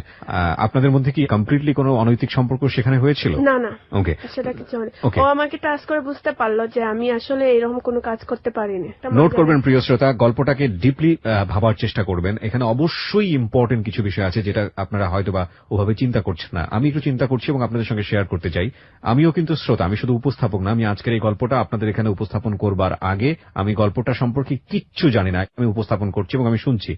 কেন আমি কিছু না জেনে রিস্কটা নিয়েছি? Because of her appearance. আপনারা যদি ফেসবুকে আপনার ওই লাইভটা দেখে থাকেন তাহলে বুঝবেন, যে গল্পই হোক না কেন এই গল্প অবশ্যই রেডিওতে প্রচার করা উচিত, সেই জায়গাটা থেকে আমি রিস্কটা নিয়েছি। বিষয়টা এরকম যে আমার কাছে মনে হচ্ছে একটু ডিপলি চিন্তা করার সুযোগ আছে। দুলু ছেলেটা, ওর কাছে মনে হয়েছে যে না, যারা এইসব পার্লারে কাজ করে সেসব মেয়েরা বোধহয় এরকম, সুতরাং ও যখন দেখেছে যে না মেয়েটা আসলে এরকম না, তখন ওকে লাভ করার প্রস্তাব দিয়েছে। এখানে দুটো বিষয় জড়িত। একটা হচ্ছে যে এমন হতে পারে যে দুলুর মনে হয়তো বা এরকম বিষয় কাজ করেছে যে মেয়েটাকে সরাসরি টাকা দিয়ে অফার করে বিষয়টা এরকম ভাবে ওর কাছ থেকে আদায় করা যাবে না, যে কারণেই ওকে ভালোবাসার ফাঁদে ফেলতে হবে। হতে পারে এরকম একটা। আরেকটা যেটা হতে পারে, যেটা সত্যি সত্যি হতে পারে, যে না, যে মেয়েটি যেহেতু রাজি হয়নি সুতরাং মেয়েটা বোধহয় ভালো, তাহলে তার সঙ্গে একটা সম্পর্কে গিয়ে দেখি। পজিটিভ হতে পারে, নেগেটিভ হতে পারে। ইন দ্য মেন টাইম মেয়েটা যখন রাজি হয়েছে তখন তাকে কোন একটা জায়গাতে নিয়ে গিয়ে যে সব ফিজিক্যালি যতটুকু করা যায় এইসব বিষয়গুলো যখন ট্রাই করছে, তখন উদ্দেশ্য দুটো হতে পারে। একটা হচ্ছে যে মেয়েটা যা বলেছে সেটা সত্য কিনা, আরেকটা হতে পারে যে না, যতটুকু সুযোগ আছে ততটুকুই হাসিল করে নেয়া। এই বিষয়গুলো একটু খেয়াল রাখবেন, তাহলে গল্পের ডাইমেনশনটা বুঝতে আপনাদের সহজ হবে। নইলে অনেক সময় আপনি ভুল বুঝবেন আপনার জায়গাটা থেকে। বলুন তারপরে।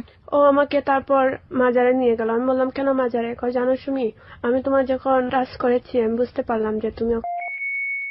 বললো তোমাকে আমি মাজারে নিয়ে মাজার শপথ করাবো, বলবা যে তুমি আমাকে ছাড়া কোনো ছেলের দিকে তাকাবা না, কার কাছে কোনো জিনিসের হাত পাতাবা না। আমি ওর সাথে কসম কিরা কাটছি। আমি ওকে ভালোবাসি ঠিকই, কিন্তু এই যে বললাম যে আমি আমার মনের সুখটা সবসময় দেখি, কার দুঃখে আমাকে মনটাই চাইলো আর কে চায়নি সেটা কখনো আমি ফিল করতে চাই না। তারপর আমার জীবনে আরেকটা ছেলে আসে, তার নাম ছিল আজমাল। না দাঁড়ান, এর সঙ্গে কি সম্পর্ক ব্রেকআপ হয়ে গেল? না, ব্রেকআপ হয়নি। যে ওর সাথে একটা সম্পর্ক তাকিয়ে আমি ছিলের দুলহান বিউটি পার্লারে একটা জয়েন করি। সেখানে যাওয়ার পরে একটা ছেলে আমার জীবনে আসলো, ওর নাম ছিল আজমাল। ওর দোকান ছিল একটা পার্লারের। পরে আমার খুব ইচ্ছা করে আইসক্রিম খেতে, ঠান্ডা খেতে, ওর দোকান থেকে আনি। তখন কি দুলুর সঙ্গে আপনার বয়ফ্রেন্ড আছে, গার্লফ্রেন্ড সম্পর্ক সব- আছে? সব সম্পর্কটাই আছে। আচ্ছা, যে মানে ও আমাকে ফোন দেয়, তখন আমি 2টা ফোন ইউজ করতাম। জি, দুলু আমাকে এত ভালোবাসে, কারণ আমি যদি ওয়েটিং থাকি ও পাগল হয়ে যায়, কান্নাকাটি করে। ওকে, তাই আমার কথা বলতে হলেই আমার মানে 2টা ফোন লাগবে, মানে কষ্ট না দেওয়ার জন্য আমি 2টা ফোন। লুকিয়ে আপনি আরেকটা ফোন হ্যাঁ, নিলেন, এরপর এই নাম্বারটাও জানতো না? ও জানতো না। তারপর আমি এই ছেলেটাকে, যেটা আমার নিউ ফোন নিউ সিম, ওটার নাম্বারটা দিলাম, এই যে আজমল নামে যে ছেলেটা। তো ও একদিন আমাকে প্রশ্ন করে যে সুমি, তোমাকে আমি বিয়ে করবো, তুমি করবা আমাকে? আমি বললাম হ্যাঁ করবো, কিন্তু এখন না। কবে করবা? আমি বললাম 1 বছর পর করব। তুমি আমাকে মাজারা গিয়ে আমার মাথায় হাত ছুঁয়ে আর মাজারের মুকাম ছুঁয়ে কিরা কাটতে হবে। আমি বললাম হ্যাঁ পারবো, কিন্তু আমি ওর সাথে তো আসলে বুয়া কিরা কাটছি। মানে আপনি আসলে কিটা কেটেছেন শেষ পর্যন্ত? কেটেছি, কিন্তু এটা আমি মন থেকে কাটিনি, কারণ ওকে খুশি রাখার জন্য আমি এই কাজটা করেছি। কেন ওকে খুশি রাখতে হবে? ওকে তো কারণ আপনি লাভ করতেন না, কেন লাভ খুশি রাখতে হবে? করতাম না, কারণ জানি, কিন্তু এই যে এক সুন্দর ছেলেরা দেখলে আমার খুব ভালো লাগে। ও, মানে ও দেখতে সুন্দর ছিল? হ্যাঁ অনেক সুন্দর, দুলুর চাইতে রঙের ফর্সা ছিল। আজকে ও যে কথাগুলো এখানে বলছে, দিল খুলে বলছে, যেখানে আপনারা ভালো পাবেন, মন্দ পাবেন, যেটা উচিত পাবেন, অনুচিত পাবেন। কিন্তু এখানে একটা জিনিস খেয়াল রাখবেন, ওকে জাজমেন্টের কাতারে বসাবেন না, কারণ এগুলো আমরা আমাদের ব্যক্তিগত জীবনেও কিছু না কিছু করে থাকি। কিন্তু ও যেভাবে দুঃখ কষ্টের মধ্যে দিয়ে গেছে, সেটা আমাদের জায়গা থেকে কোনোভাবেই কাম্য না। তারপর কি হলো? তারপর ও আমাকে একটা বৈশাখী মেলাত নিয়ে গেল। আমাকে বৈশাখীর দিন ছিল, একটা লাল শাড়ি পরেছি, ও আমাকে সবার সামনে একটা গোলাপ দিয়েছে, আমার খুব ভালো লেগেছে। মানে তখনও কি আপনার দুলুর সাথে সম্পর্ক ছিল। দুলুর সাথে কিন্তু সম্পর্ক যে ছিল? শাড়িটা আমি পরেছি সেটা আমাকে বৈশাখের আগের দিন দুলুই গিফট করেছিল, কিন্তু দুলুর সাথে আমি দেখা করিনি, এই ছেলেটার সঙ্গেই করেছে। দুলুকে বলছে যে বৈশাখীর দিন সারাদিন ব্যস্ত থাকবো, যদি সময় পারি তাহলে করবো, কিন্তু পার্লারটা তো 2টার সময় লাগানি হয়ে গেছে। এখন দুলু বেচান ফোন দিচ্ছে, আমার ফোন সাইলেন্ট, কারণ ও ছেলেই জানে না আমি 2টা ফোন ইউজ করি। ওকে, তারপর ওকে বললাম আচ্ছা ঠিক আছে, আমার ম্যাডাম আমাকে ফোন দিবে, আমি চলে যাই। তখন সন্ধ্যা 6টা। তারপর দুলু আমাকে বলে এই তুমি ফোন ধর না। আমি বললাম না যে আমি ব্যস্ত, যে আমি এখন একটু ফ্রি হয়েছি, মন চাচ্ছে তোমার সঙ্গে শাড়িটা পরেছি, এই মাত্র পরেছি, তুমি আমার সঙ্গে দেখা করবা? ও বললো হ্যাঁ।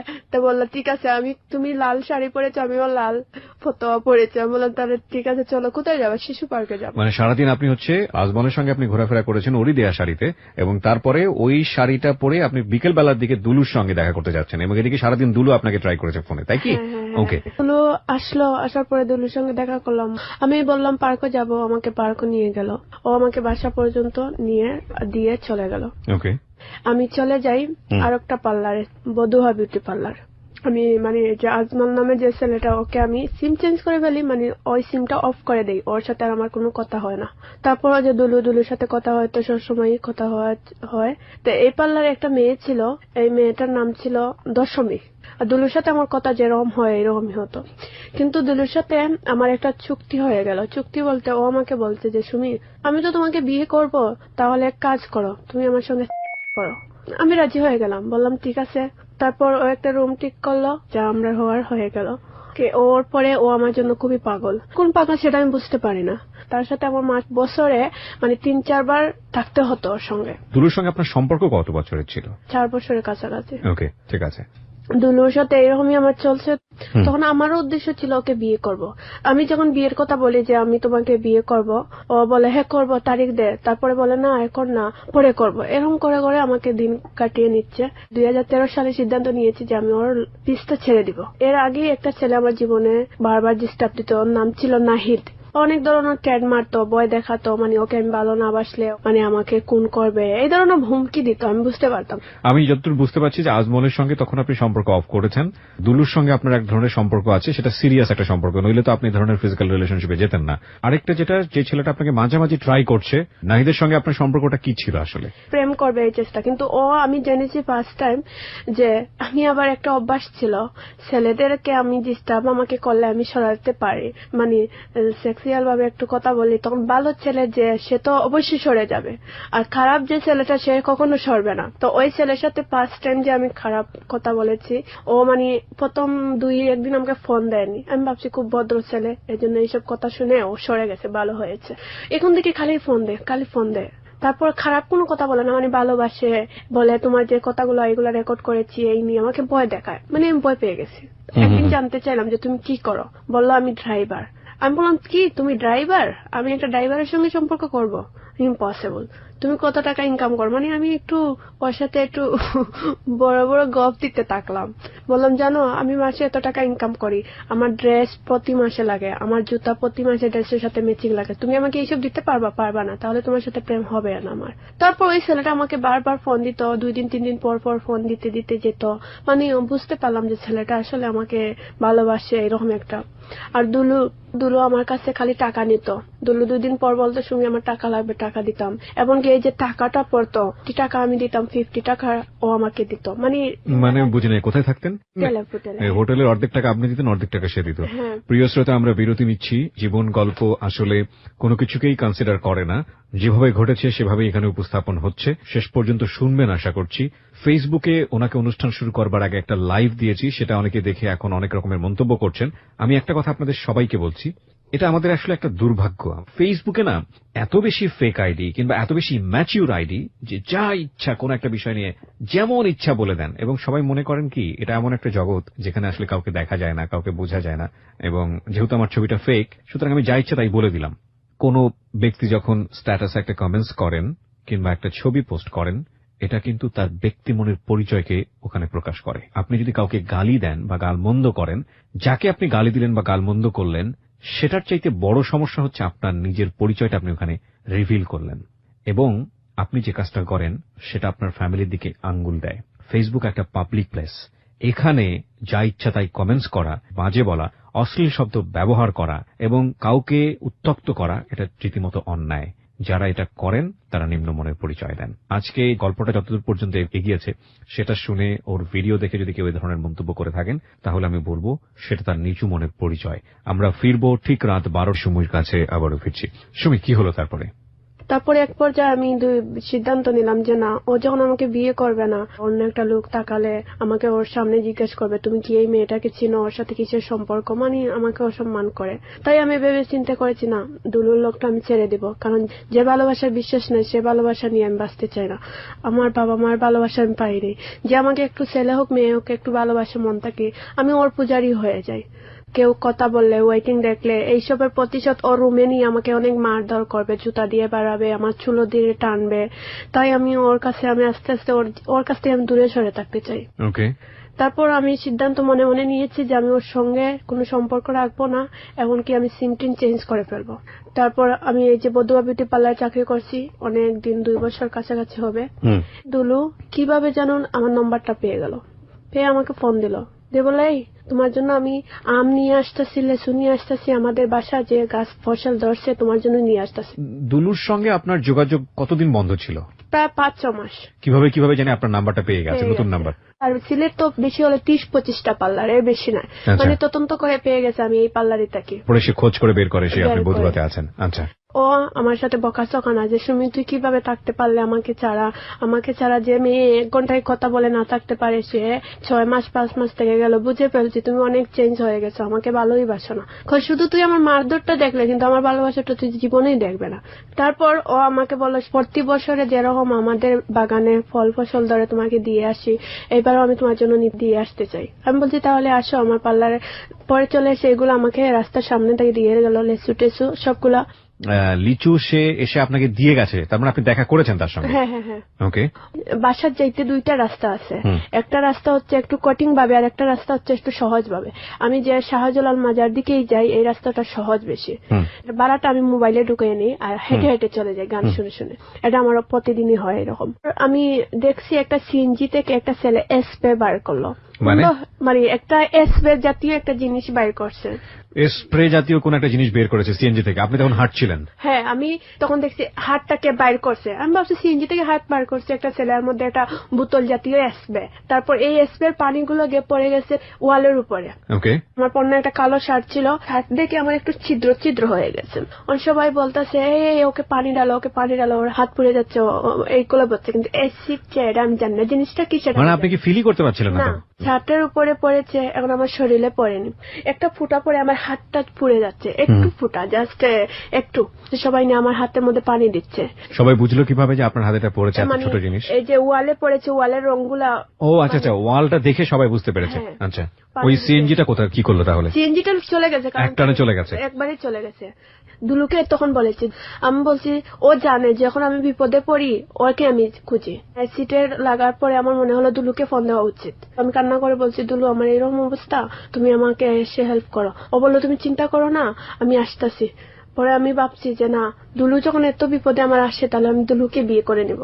না কিন্তু আপনার তো মাথায় আসা উচিত যে কে করতে পারে এই কাজটা। না, এসব আমার কিচ্ছু আসেনি, কিচ্ছু আসেনি। না, অ্যাসিড কি বা অ্যাসিড কি জিনিস সেটা আমি বুঝতেই পারতেছি না। পরে বললো না, তোমাকে কাজ করি, উসমানী মেডিকেল নিয়ে যাওয়া লাগবে। কিন্তু দেখে মানে বুঝতেছে হাতের মধ্যে একটা স্পট পড়ছে ছোট, বলছে তারপরে তোমার ডাক্তারে নিয়ে যাই। তারপরে এক রাত ভর্তি হয়ে গেল, পুলিশ আসছে, বললো 2 দিন আগে একটা মেয়েকে অ্যাসিড দেওয়া হয়েছে, আবার আজকে আর একটা মেয়ে, নিশ্চয় মালিকের কোনো শত্রুতা আছে। উনি বলে দিলেন আমি মডেল, আমার অনেক শত্রু আছে, মানে আমার উপরে ছেড়ে দিয়ে দিলেন। এখন পুলিশ আমাকে ধরলো থানাতে নিয়ে, বললো শোনো তুমি তো একটা মডেল ছিল। আমি বলছি হ্যাঁ, তুমি কোন কোন জায়গায় মডেলিং করেছো সেগুলো বলো।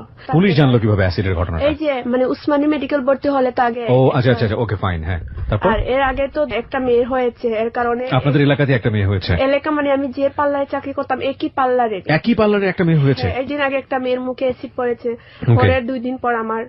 তারপর ম্যাডামে আমার বিরুদ্ধে বললেন যে ওর একটা ছেলের সাথে রিলেশন আছে, ও বিভিন্ন ছেলেদেরকে অনেক হুমকি দামকি দেয়। ম্যাডাম চাচ্ছেন এইটাই যে ম্যাডামের উপর থেকে এই সমস্যাটা আমার উপরে চাপাতে। পরে পুলিশ তদন্ত করে দেখলো আমার আসামিও কেউ পাচ্ছে না, দশমীর আসামিও কেউ পাচ্ছে না। ও দশমী মেয়েটাও ভিকটিম ছিল? ওকে। দশমীরটা পাওয়া গেছে যে ও একটা ছেলের সাথে বিয়ে হওয়ার কথা ছিল, বংশের ছোট দেখে ও দশমী রাজি হয় না দেখে দশমীকে অ্যাসিড দেওয়া হয়েছে। তাহলে তো আমাকে পুলিশ পরে বললো যে তোমার একটা, আমি বললাম আমারটা কে করেছে আমি জানি না, কারণ আমি দেখিনি। সিনজি থেকে একটা ছেলের হাত দেখেছি, আর কিচ্ছু দেখতে পাইনি। ও দশমীর মামলার প্রতীক আমারটাও জড়িত করে দিয়ে দিল, যেতেই উচিত না, কারণ দশমীর এই ছেলেটাকে আমি কখনো দেখিনি, আর দশমীর ছেলেটাকে আমাকে দিবে কেন, কারণ এটা আমি বিশ্বাস করি না। যাই হোক, এইভাবে চলে গেল। পরে দুলু আমাকে বলল দেখ তাহলে তুমি এই পাল্লাটা চেঞ্জ করে নাও। আমি বললাম ঠিকই আছে। আমি রমজান বাড়িতে চলে গেলাম, চাকরি জগৎ লামসি দেখে এই প্রথম আমি নানার বাড়িতে 1 মাস থাকি, প্রায় 8 বছরের পরে।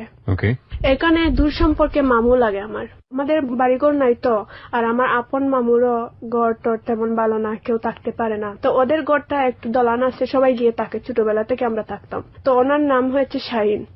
ছোট যখন আমি ছিলাম ও মানে আমাকে খারাপ খারাপ পিকচার আইন দেখাইতো, এই যে মামু উনি আমাকে। তো আমি ওনাকে একটু জানি যে উনি একটু খারাপ টাইপের, তাই আমি ওনাকে দেখলে একটু সরে সরে তাকি এইরকমই। তারপর উনি আমাকে আমার হাতটা ধরলেন রাত 8:30টার দিকে, ধরে রুমের দিকে টান মারি নিয়ে নিলেন। আমি গেলাম, বললাম কি হয়েছে? সম্পর্কের মামা? হ্যাঁ। উনি বাদে বললেন যে তোমাকে আমি খুব ভালোবাসি, তোমাকে আমি বিয়ে করবো। ছেলে অনেক সুন্দর। আমি ভেবে নিচ্ছি সত্যি আমাকে ভালোবাসে, তাহলে কি? তখনও তো আপনার দুলুর সঙ্গে সম্পর্ক আছে না? হ্যাঁ ছিল। সম্পর্কে আবার জোড়া লাগলো? জোড়া লাগলে বলতে সেই রকম না, প্রথম যেরকম কথা হয়তো সেই রকম না, মানে ওর সঙ্গে ভালোবাসার কোনো কথাই না, শুধু ও ফোন দিবে, আমি একটু গালি বকা দিব, ও আমাকে গালি বকা দেয়, এইরকমই চলতো দিনকাল। এই মামু যে ওনার সাথে আমার সম্পর্ক হয়েছে। উনি কি ম্যারিড ছিল? না, আনম্যারিড। উনি বললো বিয়ে করব কিভাবে, তোমার তো বাড়ি তুলতে পারবো না, কারণ ছোট থেকে তুমি বড় হয়েছে এই বাড়িতে, তুমি তো আমার ভাগ্নির লয়ে লাগো, তো বিয়ে করবো না, সম্পর্ক করবো কেন তোমার সঙ্গে? আর আমি তো জানি দূর সম্পর্কে হলে বিয়ে করা যায়, আমি এটা ওকে বলছি। ও বলছে তো ঠিক আছে আমি তোমাকে বিয়ে করবো, তুমি আমাকে সময় দিবা কিছুদিনের। তখন সে আইয়ে পড়তো, বললো আমার পড়াটা শেষ হয়ে গেলে আমি একটা চাকরি নিতে পারবো, তখন তোমাকে বাসা ভাড়া দিয়ে রাখলেও বাড়িতে না আসলেও সমস্যা নেই। এইরকম বলে ওর সাথে আমার সম্পর্ক। ও অনেক সুন্দর করে আমার সঙ্গে কথা বলতো, তার মানে আমি দুলুকে ভুলতে আমার সহজ হয়ে যাচ্ছে, কারণ দুলু তুই তুকার করে কথা বলে, খুব খালি বোকারি করে, আর শাহিন আমার খুব সুন্দর করে কথা বলে। তুমি একটা সম্পর্কের মধ্যে আরেকটা সম্পর্ক তখনই জন্ম নেয় যখন ওই সম্পর্কের মধ্যে পূর্বের সম্পর্কের মধ্যে কোনো ল্যাগ থাকে, এবং যে সম্পর্কটা দরজায় এসে কড়া নাড়তেছে ওই সম্পর্কের মধ্যে যদি কোনো ল্যাগ না থাকে। খুব স্বাভাবিকভাবে ও দুলুর কাছ থেকে যে লোকের কাছে যাওয়ার চেষ্টা করছে, দুলু বা ও দুজনেরই ফল্টের কারণে, কারণ সামহাও এই সম্পর্কের মধ্যে ওরা স্যাটিসফাইড ছিল না। সুমির ক্ষেত্রে যখনই বড় ধরনের কোনো ক্রাইসিসে পড়তেছে ও সবার আগে দুলুকেই মনে করছে, তার মানে দুলুর প্রতি এক ধরনের দুর্বলতা ওর ছিল। যাই হোক, বলুন তারপরে। তারপর শাহিন আমাকে এমন ভাবে দুর্বল করেছে, ও বলতো ঠান্ডার দিন ঘরে কথা বলা যাচ্ছে না, কারণ ওদের ঘরের অবস্থা তো আমি জানি, অনেক 3 ফ্যামিলি একসঙ্গে থাকে। ও বনের মাঝখানে গিয়ে কথা বলতে পারতো না, কিন্তু বুঝতে পারতাম জুনাকিবকে আওয়াজ করতেছে। মানে ওইসব দেখে আমি ওর প্রতি অনেক দুর্বল হয়ে গেছি। শাহিন ক্রিম এনে দিত, বলতো এটা হাতে লাগালে দাগটা উঠে যাবে, তাহলে সমস্যা নাই। এই জায়গাটা পুড়ছে, একটু ফুলে উঠে গেছে, এখন ইন্ডেকশনের জন্য যাব। শাহিনে বলছে ও কি ব্যথা পাবে, ব্যথা পেলে ইন্ডেকশন দিবে না। মানে শাহিন বোঝা যাচ্ছে যে ইন্ডেকশন আমি মারা যাব ওরকম ভাব করতেছে। ডক্টর বলছে এক কাজ করো, তাহলে ইন্ডেকশন দিবা কেন, তোমার যখন এতই কষ্ট হবে তাহলে মলম নিয়ে নাও, আর আধা ঘন্টা 1 ঘন্টা পর্যন্ত এই হাত মালিশ করলে এই খোলা জায়গাটা নিচে হয়ে যাবে। তারপরে আমি দুলুর সাথে তো আমার সম্পর্ক ছিল অনেকদিন। আমি দুলুকে কখনো 1 টাকা দামের একটা চলগেটো কিনে খাওয়াইনি, কারণ টাকা দিয়েছি। কিন্তু দুলু সবসময় আমাকে কাপড় চোপড় যা খাইতে ইচ্ছা হয়, ওর কাপড়ের দোকান ছিল, আমাকে দিত। শাহিনকে আমি 2টা শার্ট কিনে দিয়েছি, ও খুশি হয়েছে। আর আমার কাছ থেকে টাকাও নিয়েছে অনেক, যে মলম এনে দিব, তারপর দেওয়া হয়নি। মানে দেখা টাকা করলে আমি শাহিন ওর বিল কখনো শাহিনে দেয়নি, আমি দিতাম, কারণ ভাবতাম ও একটা স্টুডেন্ট, ওর টাকা পাবে কোথায়। তারপর দুলু আমাকে ফোন দিতেই তাকে একদিন আমি আবার চলে আসলাম দুলহান বিউটি পার্লারও। দুলু আমার ম্যাডামের সাথে ওর সম্পর্ক একটা তৈরি হয়ে যায়। তার মানে আমি বাসার যা করি, মানে ফোনের কথা বলি, সব তথ্য ম্যাডামের কাছ থেকে নেয়। আমি যখন দুপুরে বাসা চলে আসতাম খাওয়ার জন্য, ম্যাডামে ফোন করে ওকে দোকানে নিয়ে বলবো যে দুলু বাবা তুমি জানো না তুমি কার লোক ধরেছো। দুলুকে বলতো? হ্যাঁ বলতো। দুলুর সঙ্গে আপনার ম্যাডামের পরিচয় হলো কিভাবে? হ্যাঁ, যে আমি দুলহান বিউটি পার্লারে আবার চলে যাই, আর আমার ম্যাডামও ছিলেন, মানে একটু টাকাওয়ালা দেখলে এরকম করতেন। তারপর দুলুকে উনি মনে মনে ভালোবেসে ফেলছেন। দুলু তো আংটি ডাকে। আমার কাছে রাত ম্যাডাম যাবেন, গিয়ে দুলুকে লাইনও রাখবেন। আমার ম্যাডাম আমার কাছে এসে আমার একটা বয়ফ্রেন্ডকে আমার কথা শোনাচ্ছেন, সেটা তো আমি বুঝতে পারবো না। বালিশের কাছে আমার ওনার ফোনটা রেখে যাবেন। তো আমি তো শাহিনের সাথে কথা বলতেছি, সব ধরনের কথা বলতেছি। দুলু শুনতো। উনি রাত প্রায় 1 ঘন্টা পর, আধা ঘন্টা পর আসবেন, এসে বলবেন সুমি মা ঘুমিয়ে গেছো? আমি বলছি না, আংটি হয়ে গেছে। পরে আমার কাছে আসবেন, এসে বুঝতে পারতাম যে উনি বালিশের কাছে হেলান দিয়ে বালিশ হাতাচ্ছেন, কিন্তু ফোন যে সেটা আমি জানতাম না। এইরকম 15-20 দিন হয়েছে। দুলু আমাকে বললে এই তুই জানোস তোর সব ধরনের তথ্য পাই কিলা? আমি বললাম কিলা? তোর ম্যাডাম যে বালিশের কাছে তোর ম্যাডামের মোবাইল রাখে সব শোনায়, তুই কি জানোস? আমি বললাম না। পরে আমি দেখতাম যে কে আমাকে সিএনজি দিয়ে ফলো করে, কিন্তু কে করে সেটা আমি জানতাম না। আমি যখন দুলহানে 3 মাসের কাছাকাছি হয়ে গেল, তখন আমি আসছি বাসাতে খেয়ে, একটা সিএনজি অনেক দূরে ছিল, আমাকে দেখে খুব স্পিডে সিএনজিটা চালাইছে, আমার কাছে এসে আবার স্লো হয়ে গেছে। তার মানে আমার ভিতরের মধ্যে একটা ভয় জেগে গেছে। আবার সেম এক্সরে বাইর করছে। একটা ছেলে ছিল, আমি ছেলেটাকে স্পষ্ট বুঝতে পেরেছি, ছেলেটা অনেক সুন্দর ছিল, অনেক লম্বা ছিল, কিন্তু ছেলেটাকে আমি কখনো দেখিনি। একে দেখে আবার নিচু হয়ে গেছি। নিচু হওয়ার সাথে সাথে আবার একটা গেট ছিল, গেটের মধ্যে সব পানিগুলা পড়ে গেল। গেটের দিকে তাকিয়ে দেখতেছি গেটের রং পড়তেছে, আমার পিঠিত পড়ছে, জায়গাটা ফুলে উঠছে, কিন্তু মানে বোঝাতে পারতেছি না। মানে এটা পড়ার পরে আপনার মধ্যে হয় না জ্বলতেছে বা না, মানে কিছু না, সব তো আমার কাপড়ে পড়ছে। আচ্ছা, তাহলে কাপড়টা সব ছিদ্র ছিদ্র হয়ে গেছে। আমি এই কাপড় পিনে পার্লারে গেছি, গিয়ে আমি কান্না করে সবাইকে বলতেছি দেখো আমার সঙ্গে এইসব কেন হচ্ছে। ওরা বলছে তুমি এক কাজ করো, তুমি কাপড়টা চেঞ্জ করে নামাজ 2 রাকাত পড়ো, আল্লাহর কাছে কোনো মাপ চাও। এটা কে বলছে আপনাকে? আমার একটা পার্লারে বিউটিশিয়ান আপু বলছে তাহলে এক কাজ করো, তুমি পার্লার সিলেট ছেড়ে দাও, তোমার সঙ্গে হয়তো কোনো বড় ধরনের শত্রু রাখছে, তোমার ক্ষতি করবে, কিন্তু দেখো তোমার যদি বড় ধরনের কিছু হতে পারে। আমি বলছি না আপু, আমি ইনটেকে চলে যাব।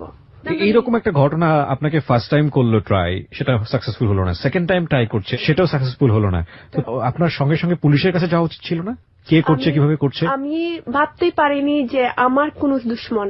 আমি এটাই ভেবেছি হয়তো ছেলেরা ফাজলামি করতেছে, মেয়েদেরকে রাস্তা পেলে এরকম কিছু ভয় দেখাচ্ছে, আমাকে কেউ ভয় দেখাচ্ছে। আমি কিভাবে পুলিশের কাছে যাব? আমি তো লোক চিনি না। ওকে ওকে, কার বিরুদ্ধে কি করব? তাই আমি ভাবছি এই পার্লার ছেড়ে আমি ঢাকায় চলে আসবো। ঢাকায় একজন ভাইয়া আছেন, ওয়ারির জায়গাটার নাম, উনি একজন মিডিয়াত কাজ করেন। ওনাকে আমার স্বপ্ন সবকিছু বলছি যে আপনি আমি এরকম নায়িকা হতে চাই। উনি বলছে সমস্যা নাই, তুমি আমার পার্লারে আসো। আমি বলছি আমি 12,000 স্যালারি পাই, খাওয়া টাকা সব মালিকের, আর আমার স্বপ্ন দিকে একটু সাহায্য করবেন বলছেন। তাহলে আমি প্রিপারেশন নিচ্ছি যে আমি এই পার্লারটা ছেড়ে দিব। এখন তো আমার ম্যাডাম পাগল হয়ে গেছে, আমি যে পার্লার ছেড়ে দিব, আমার মতো মেয়েরা পুরো 20-25 হাজার টাকা স্যালারি পাবে, কিন্তু আমি তো কম টাকা করতেছি, কারণ আমি একটু ভালোবাসা পাই দেখে ম্যাডাম আমাকে খুব ভালোবাসেন, কিন্তু আবার আমার মন্দই করতেছে। তারপর দুলুর কাছে উনি অনেক ধরনের আমার রিপোর্ট দিচ্ছেন যে সুমি এই ছেলের সাথে দেখা করে, কিন্তু কিচ্ছু করি না আমি। বিশ্বাস, আমি মেয়ে ভালো না, খারাপ মেয়ে, তুমি এই মেয়েকে বিয়ে করতে চাচ্ছ বাবা, ও খারাপ মেয়ে। তো দুলুকে বললো তুমি যদি বিশ্বাস না করো তাহলে ওর কাছে যে 2টা ফোন আছে, তুমি আজকে রাত আমার বাসার যখন যাবো তুমি আমার বাসার গেটের সামনে দাঁড়া থাকবা সিএনজি নিয়ে, তখন তুমি বিশ্বাস করতে পারবা। ওখান থেকে ও সিএনজি নিয়ে বাসার সামনে কারা, তুমি বাসার সামনে কেন, বললো তোর ব্যাগটা দে। আমি বললাম ব্যাগ দিব কেন, কিন্তু এই দিন আমি এক ফোনের মধ্যে 2টা সিম ঢুকাল ছিল, প্লাস একটা ফোন আমার অফ ছিল পার্লারে। তো বললো তোর ফোনটা দে, তোর কাছে 2টা ফোন আছে। আমি কই এই দেখো আমার একটা ফোন, 2টা ফোন কোথায় দিয়ে আসবে। পরে আমার চুলের মধ্যে ধরছে, আমি ওকে আমার মোবাইলটা দিয়ে দিছি। এখন ওকে বলছে এটা তুমি বিশ্বাস করো না, দেখো আমার ফোনে একটা নেটওয়ার্ক, কিন্তু একটা নেটওয়ার্ক আমি এমনিতেই রাগ করে কিসের জন্য অফ করে দিয়ে দিছিলাম, শাহিনের সাথে রাগ করে। ওকে, ও শাহিনের সঙ্গেও তখন রিলেশন ছিল। ওর এই সেটের ভিতরে 2টা সিম আছে। ওখান থেকে ও কথা বলে বলে ব্যাটারি খুলতে তাকে, ফোনের ব্যাটারি খুলে দেখে 2টা সিম। তার মানে আমার সিএনজি খুব মারামারি করছে, আমাকে চুলো ধরে টানছে, তাকে নিচে লামাইয়া লাত্তি উত্তি দিছে। সিএনজি ড্রাইভার বললো ভাই তাক, আর ওকে মারার দরকার নাই, চলেন। ও সিএনজি হয়েছে পরিচিত ফ্রেন্ড এটা। তারপর ও চলে গেল। আমি বাসায় এসে খুব কান্নাকাটি করিলাম না, আমার এই মাসটা কবে পূর্বে আমি এই জায়গা থেকে চলে যাব। মাসটা তো আর পুরতেছে না, ডিসেম্বর মাসটা আমার যা মনে হচ্ছে 1 বছর। জানুয়ারির 1 তারিখ আমি পার্লার ছেড়ে দিব। আমার ম্যাডাম শুধু একটা পরে একটা আমার বিষয়ে খারাপ খারাপ কথা বলে যাচ্ছেন। ও দিন দিন আমার সঙ্গে অনেক খারাপ ব্যবহার করে, রাস্তাঘাটে মারধর করবে, খালি ফলো করে, খালি সন্দেহ করে, এইসব ওর বেড়ে যাচ্ছে। এখন শাহিনকে বললাম শুনো তুমি আমাকে বিয়ে করবা। ও বললো তাহলে আবার ঢাকা যাওয়ার 2 মাস পরে তোমাকে আমি কোর্ট ম্যারেজ করে ফেলবো, মেট্রিকের পরীক্ষা দিয়ে দিলে আমি তোমাকে সার্টিফিকেট দিয়ে সেই কলেজে তোমাকে ভর্তি করে দিয়ে দিব। তাইলে একটা সিদ্ধান্ত আসলাম আমি বিয়ে করে নিব, তাহলে দুলু আমার জীবনে আসবে না। দুলুর সাথে আমার ডিসেম্বরের 22 তারিখ একটা কথা হয়। দুলু আমাকে একটা কথা বলেছে, সুমি তুমি আমাকে বিয়ে করবা। আমি বলছি না। বলে তুমি যেটা করছো, যে মডেলিং করছো, এগুলা ছাড়বা। আমি বলছি না আমি এগুলা ছাড়বো না। বলছে তুমি জানো এই যে মিডিয়ার জগৎটা কিরকম। আমি কই জানি, আমার স্বপ্নের জন্য আমি সব করতে পারি। তুমি দেহ দিতে পারবা ছেলেদেরকে। আমি বলছি অবশ্যই, আমার স্বপ্ন তো পূরণ হবে। এগুলো আপনি বলেছেন? হ্যাঁ ওকে আমি বলেছি, কিন্তু এটা আমার মনের কথা না, ওকে আমি জাস্ট রাগানোর জন্য আপনি কথাগুলো বলেছেন। ওকে। তখন ও আমাকে একটা কোমরের মধ্যে একটা কিল মারলো আর একটা লাত্তি মারলো, পারলে বললো তুই আসলে খুব খারাপ মেয়ে, তোকে আমার জীবনে জড়াই আমি জীবনে খুব বড় ভুল করেছি বলে ও চলে গেল। আমাকে ফোন দেয়, আমার ম্যাডামের সাথে ওর একটা সম্পর্ক তৈরি হয়ে যায়। ম্যাডাম ওর জন্য পাগল হয়ে যায়, ছেলেকে প্রতিদিন ফোন দিবে। ও তো কথা বলে শুধু আমার খবর জানার জন্য, আমি কি করি না করি। যদি ম্যাডামের সাথে একটা সম্পর্ক রাখে তাহলে তো ম্যাডামে ওকে আমার সত্যি কথাটাই বলবে। হ্যাঁ, আর ম্যাডামে যে সব সত্যি বলে না সেটা ও বুঝতে পারেনি। ম্যাডামে ওকে ভালোবাসার জন্য ম্যাডাম এসব করছে, ও বুঝছেনি। কিন্তু আমি ম্যাডামে আমাকে একদিন রাত বললো সুমি তুমি আসলে আমার পার্লার ছেড়ে দিবে। আমি বললাম হ্যাঁ ম্যাডাম। বললো তুমি কোথায় যাবা পার্লারে। আমি বলছি আমি কোনো পার্লারে যাব না, আমার মার তো একটা মেয়ে হয়েছে। আমি এমনিতেই বললাম যে খেসকি করতে পারবেন না, তাই আমি কিছুদিন থাকবো, মাকে একটু সাহায্য করে আমি চলে আসবো, আপনার এখানে আসবো। উনি বিশ্বাস করেন, ভাবছে হয়তো আমি আসবো না, এই কথাই বলছি। কিন্তু আমি যে ঢাকায় যাবো লাস্টে ম্যাডাম শুনতে পাইলেন, পার্লারে যে মেয়েটা আমাকে কথা বলে দিয়েছে, কে যেন শুনছে আর ও বলে দিয়েছে যে আমি ঢাকায় চলে যাব। সবকিছু জানিয়ে ওকে বুঝিয়ে বললেন যে ও সুমি ঢাকা চলে যাচ্ছে, বাবা তোমাকে ভুলে যাবে, তুমি এই মেয়ে লেপ ছেড়ে দাও। দুলু আমার সাথে আর কোনো কথাবার্তা বলেনি। ডিসেম্বর 5 দিন আগে ও আমাকে একটা ড্রেস গিফট করে, বললো সুমি এই ড্রেসটা আমি নিয়ে আসছি ঢাকা থেকে আমার দোকানের জন্য, ড্রেসটা তোমাকে খুব সুন্দর লাগবে, এই ড্রেসটা তুমি লং করে বানাবা। আমি বলছি আচ্ছা আমি তো লং জামা পরি না, আমি শর্ট করে বানাবো। বলছে না তুমি লং বানাবা। ডিসেম্বর 22 তারিখ আমি জামাটা সেলাই দিয়েছি, আমার চুলে এই কালারটা দিয়েছি, যেতে আমি কালার দিতে চুলে পছন্দ করি, কালারটা একটা বিউটিশিয়ানের হাতে দেওয়া। আমি আজ 8টার সময় গোসল করে বাইর হয়ে যাচ্ছি রাস্তার দিকে।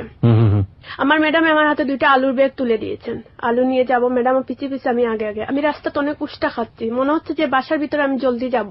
মানে আমার ইচ্ছে হয়েছে যে আমি গেটের ভিতরে তাক দাগিয়ে দেবো। আমার মনের মধ্যে খালি ভয় লাগতেছে, কারণ আমি গাড়ি দেখলে আমি মনে হচ্ছে চমকে যাচ্ছে, এরকম একটা ভয় দেখাচ্ছে। তারপর আমি গেটের ভিতরে ঢুকলাম, পাশে দিকে হাতে ডাইন সাইডে দেখি একটা ছেলে একটা মগ নিয়ে দাঁড়িয়ে আছে। মগ নিয়ে? হ্যাঁ, একটা মগ নিয়ে দাঁড়িয়ে আছে। প্রায় সময় এই বাসা চুরি হতো, 2 মাস 15 দিন পর পর চুরি হতো বাসাটা। দুলু আমাকে একদিন রাত বলে চুর টুর আসলে যদি মানুষ দেখে তাহলে চুর দৌড় মেরে দেয়। আমার এই ছেলেটাকে দেখে আর মগ হাতে দেখে মনে হলো চুর।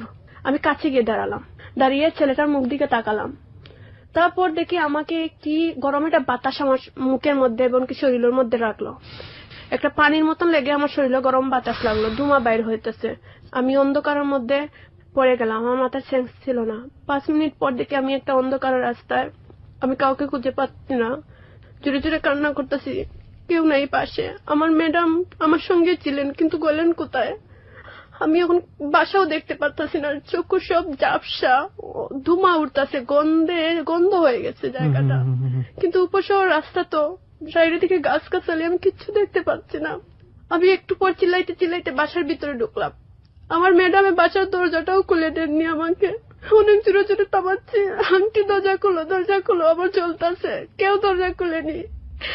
10-15 মিনিট পর দরজা খুলে, সবাই দরজার থেকে খুলে, সবাই যার যে রুমও দরজা লাগিয়ে বসে থাকে, আমার পাশে আসছে না, আমাকে কেউ একটু পানিও দিচ্ছে না আমার শরীরও। আমি জোরে জোরে চিৎকাচ্ছি, আন্টি আমার শরীর চলছে, আমি চোখে কিছু দেখতে পাচ্ছি না,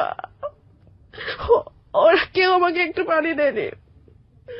আমি কি করব? আমার গার্জিয়ানকে আমার ম্যাডাম কি বলেছে সেটা আমি জানি না, কিন্তু আমার ম্যাডাম দুলুকে ফোন দিল, দুলু দেখি পরে তাড়াতাড়ি চলে আসলো উসমানী মেডিকেল। ও বললো আমার ম্যাডামকে। আমরা এখানে একটা বিরতি নেব প্রিয় শ্রোতা। মানুষের জিঘাংসা কত ভয়াবহ হতে পারে, মানুষ কতটা ভয়াবহ অমানুষ হতে পারে, সেটার বোঝার জন্য ওকে একবার দেখা উচিত। এই কারণে যে ওর ফেসটা কি হয়েছে এবং ও কি ছিল আপনারা বুঝতেই পাচ্ছেন। ও একজন অ্যাসিড সার্ভাইভার। ওর উপরে 3 বার অ্যাসিড ট্রাই করা হয়েছে, প্রথম 2 বার সাকসেস হয়নি। ও আসলে যে ধরনের ফ্যামিলি ব্যাকগ্রাউন্ডে বড় হয়েছে সেখানে ওকে সাপোর্ট করার মতো কেউ ছিল না। 3 বারের বার গিয়ে যারা চেষ্টা করেছে তারা সাকসেস হয়েছে। এবং ওর যে এখন বর্তমান কি অবস্থা সেটা দেখতে হলে আপনারা ফেসবুকে আসুন। আমি ছবি দিয়ে দিয়েছি, ছোট্ট একটা ভিডিও দিয়েছি। আমার ফেসবুকের ঠিকানা www.facebook.com/kibria.rj। আমি আবারও বলছি www.facebook.com/kebria.rj। পেজটি আছে RJ কিবরিয়া নামে। পেজটিতে লাইক দিলে আপনি লাইফ টাইম এখানে কানেক্টেড থাকতে পারবেন। আমি ফিরে আসবো ভেরি শার্প মাত্র 4 মিনিট পর।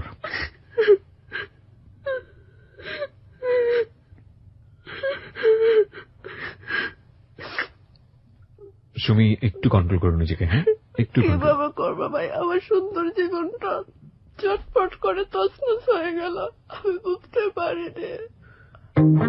Close Up presents Hello 8920. Close Up.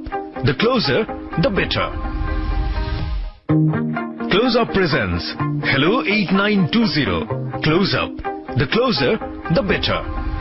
আরো একবার আমন্ত্রণ প্রিয় শ্রোতা। 4 মিনিট পর আপনারা শুনছেন হ্যালো 8920 এবিসি রেডিও FM 89.2 তে। আমি RJ কিবরিয়া রয়েছে আপনার সঙ্গে, এবং সুমি রয়েছে আজকে এখানে নিজের জীবনের অপ্রিয় সত্য নিয়ে। যারা জীবনের গল্প নিয়ে কিছু বলতে চান তারা আমাদেরকে ফোন করবেন। আমাদের ফোন নম্বরটি হচ্ছে 09613892 আমি আবারও বলছি 09613892। সুমি, তারপরে কি হলো? তারপর আমি কিচ্ছু বুঝতে পারিনি। পরে দেখি আধা ওই ঘন্টা সময়টাকে রুমের মধ্যে নিয়ে গিয়ে একটু পানি টানি দেয়া বা এরকম কিচ্ছু দেননি। আমি পানি কুচ্ছি, আমাকে কেউ পানি ডালেনি। উসমানী মেডিকেল গিয়েছি, শুধু জানছি এতটুকু, আমার জ্ঞান ফিরছিল। উসমানী মেডিকেল একটু শুধু শুনছি পুলিশ আসছে, সবাই ভিডিও করছে। কত সালের ঘটনা এটা? 2014 ডিসেম্বর 22 তারিখ। 2014 সালের ডিসেম্বরের 22 তারিখ। ওকে, তারপর আমার ফোনটা নেই আমার কাছে। ভাবলাম যে ফোনটা তো আমি দুলুর কাছে দিয়েছি, তো দুলুই ট্রিটমেন্ট সব আমার চালাচ্ছে সিলেট উসমানী মেডিকেল আমি যতদিন ছিলাম। তারপরে আমি বুঝতে পারতেছি না, পুলিশ জিজ্ঞাসা করছে তোমাকে কে দিয়েছে, কারণ আমি নিজের চোখে কাউকে দেখিনি। আমি বলছি একটা অচেনা ছেলে যাকে আমি জীবনে দেখিনি, এই ছেলে দেখেছি, কিন্তু কোথায় বাড়ি এইসব কিচ্ছু জানি না। কিন্তু দুলুই আমার উপর যে সেবা যত্ন করছে আমাকে। পুলিশ বলছে একটা তোমার এটা সত্যিকারের প্রেম, এত বিপদে তারপরে তোমার পাশে। পুলিশও বুঝতে পারেনি দুলু এই কাজ করেছে। আমি তো কখনো কোনোদিনও বিশ্বাস করি না যে দুলু এসব করবে।